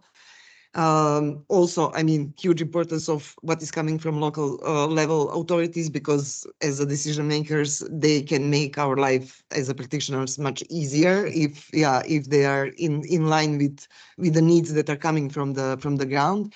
But also, I mean, from the perspective of practitioner, as a youth worker, I think that one thing is this cross-sectorial approach and attempts that are coming from above, I mean, from up-down approach, but this bottom-up approach is also very important, especially between the sectors, especially making connections between sport and youth workers, recognizing each other's strengths, because that's something that it's lacking. During the discussions that we had before this panel, if people wouldn't specifically say coaches, I could relate to everything that was said, just exchanging that with a youth worker, especially when it comes to challenges like lack of funds, lack of facilities, lack of the support, training programs. I mean, all those things are something that we share. And it's, I think that this synergy that we can have by working together is something that can empower both sectors. And at the end, I mean, young people that are main target group from both sectors will benefit the most. So it's a huge task, and it requires really a lot of willingness from both sides and a lot of, maybe time also for changing the mindset and realizing what are the benefits from working together. But I think it's possible, and I think that's the right way to do it. I mean, not only youth work and sports sector, but education as well, and all other sectors that are related to youth. Otherwise, I mean, none of the sectors is actually benefit of a lot of resources. We all have limited ones, but if you put them together, then something meaningful can come up out of that. That's how we take it. Thank you. Fred, you already said what policymakers like. Now, what would you think that... Al Weiss said that. You quoted. Yeah, okay, yeah. I understand. Now, do you have any recommendations for policymakers you can make in regarding to this sport for employability topic? I'm arrogant enough to have that. I think policymakers need to move away from monitoring and evaluation being about accountability, numbers, outcomes, to development and understanding. And again, I'll use my Comic Relief example of that. Comic Relief, when they award money, their evaluation is about learning for the organization. It's not about accountability. So when I did those 7 projects, I did a straight outcome numbers analysis. I went back to them and said, these are the changes. This is what has worked. This is what hasn't worked. And then he said to me, what can we learn? And they paid me. God love them. And I went away and I wrote a program theory identifying the key elements in the 7 organizations. What were the mechanisms which were common to them? What Comic Relief then did was took my work and printed a book of advice to people who were applying for funding and saying, if you want funding for us, you have to answer these questions. So what they did was they outlined a program theory that I had developed from these 7 organizations. And I think that if funders began to be learners rather than people who held you accountable, it would be a much better process, because it encourages the organizations to think critically about themselves, to communicate better about what they do. And if you think about cross-sectoral working, what you find is that when you look into this black box, into these processes, the mechanisms are common across all. They're the same for education, they're the same for the arts, they're the same for youth work, they're the same for sport. When you look deeply enough, you find the same processes, the same relationships. So my advice to policymakers would be to encourage that level of learning rather than just straight accountability about numbers and outcomes. So I apologize if that sounds arrogant. I'm Irish, and what Winston Churchill once said, the problem with the Irish is they have problems for all the solutions. So I apologize if I haven't given you any solutions. Thank you, Fred. Can you turn off your microphone for now? Okay, we have only a few more minutes left. I would turn to you and want to find out whether you have some specific questions. I have lots of them left, but I wanna check with you if there are some things that we discussed or you discussed during the interactive sessions that you think might be worth adding here. I don't know whether somebody's monitoring right now the online people. We will check, but I know it has been a long day, but let me ask one final question. We talked about the MOOC. This is this open online course. It's now available in different languages. Okay, how can we make sure that people are using it, will use it, or will it be one of many, yeah, I might say, inspiring things that we can come up with, and we have a nice conversation here, a nice conference, and then we just go back onto the same thing that we did already. So any of your thoughts on this? I'm not addressing any one of you in particular. Be my guest.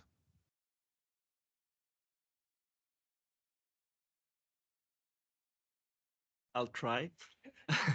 I think we have to start with the believers.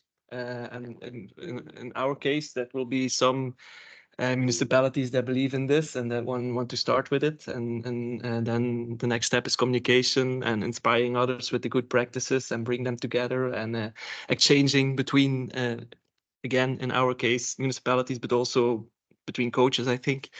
And then hopefully it's like an olievlek. It takes one. Oil spill. An oil spill. A good one. Yeah, a good one. Yeah.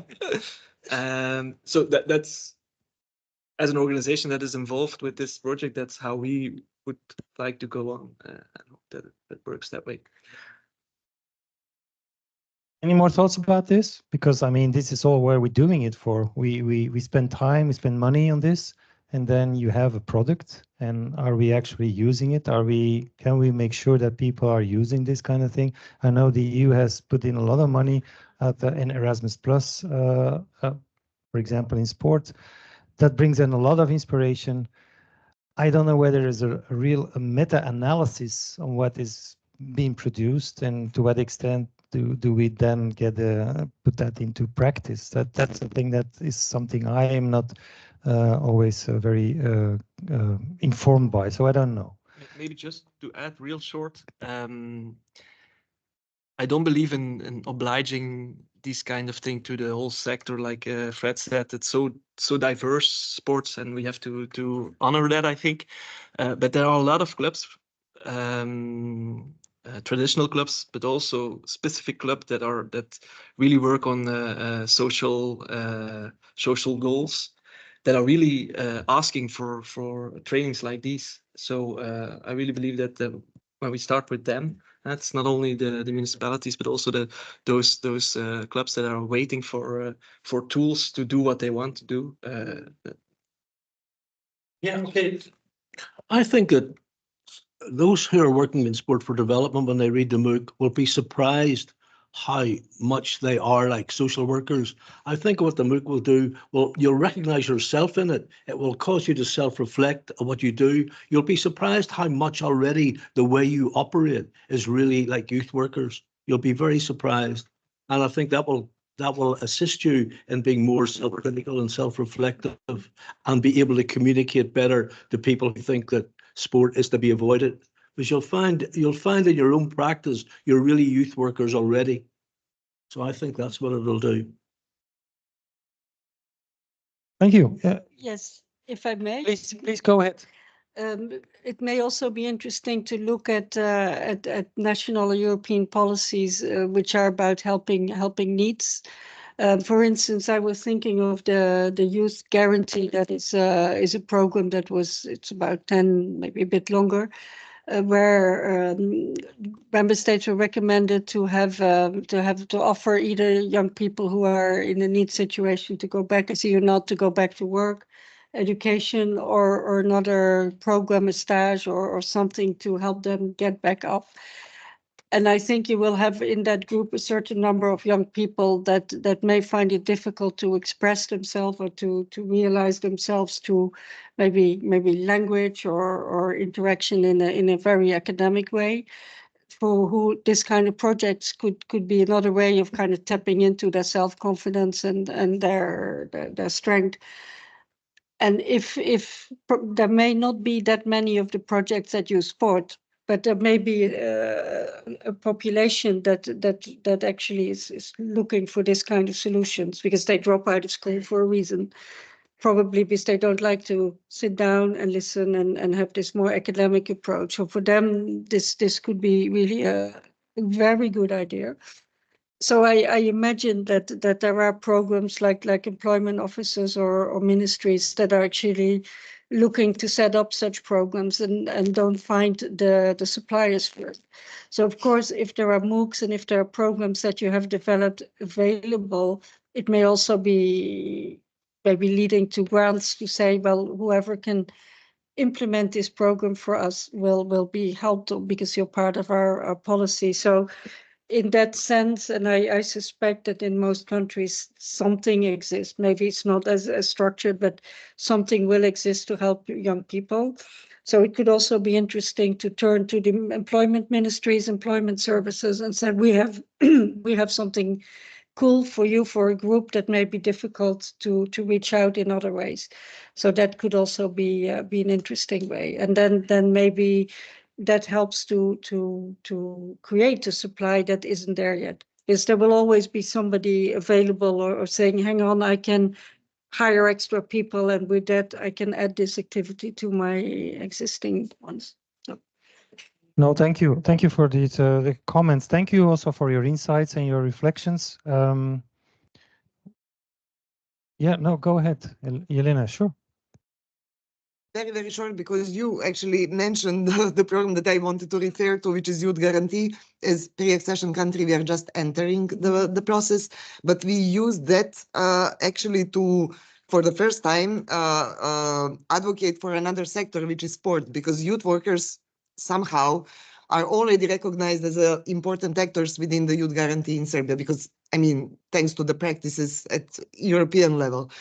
But for us, we recognize that sport workers should be also recognized as a actor for implementation of the program through this sport plus methodology. So yeah, in the same line. So yeah. Thank you. I mean, we could have gone on. Yes, okay. There's a question. I come to you because you need the microphone. Hi, thanks. I was thinking about the positive oil spill that Jeroen was talking about, and I was thinking about the MOOC, and I was wondering if the guys who made the MOOC, when they think back at the entire process and at the product, do you guys think that the MOOC lacks anything to be used in the very basic level of the youth work system and the sports system? If so, what does it lack? And if you don't think it lacks anything, or you wouldn't change anything about it, why not?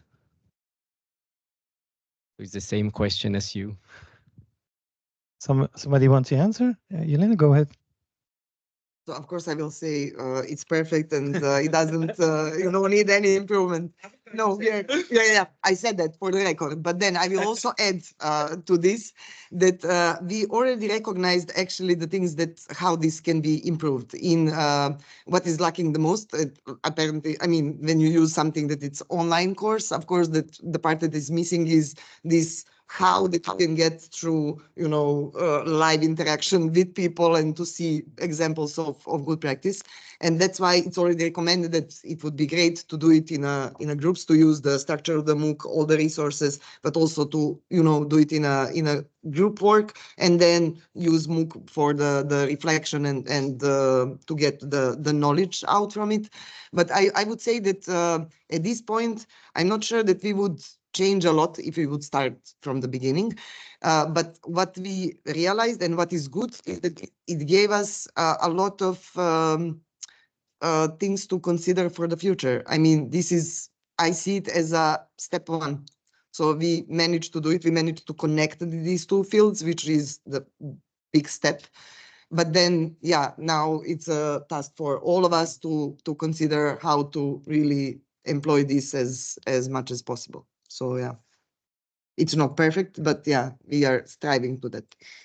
Thank you. I mean, I thought it was the end of something, but you say it's the start of something. Okay, thank you. Okay, keeping a look at the time. So I think we have to come to an end of this this conference. Thank you, panel members. Just stay seated. We have something for you. So we have come to this to the end. We hope it has been worth your while. Also for people online, we have checked already. There are no questions, but for those that are still online, and I know we don't know actually what time it is at where they are. Some might be even already in bed. Some might just come out of bed, because people come from all places, as we mentioned before. In any case, we very much appreciate your participation of everyone, and please, if not already done so, have a look at and go to our website, which is sportforemployability.eu, where you can find all the information that we have shared with you. Also, you can find also the link to the MOOC, but you already have the direct link as well.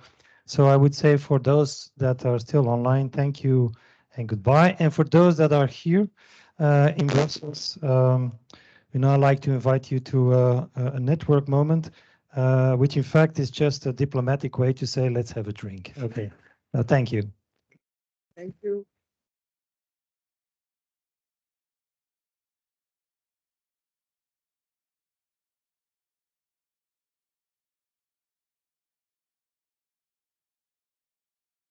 Oh, yeah.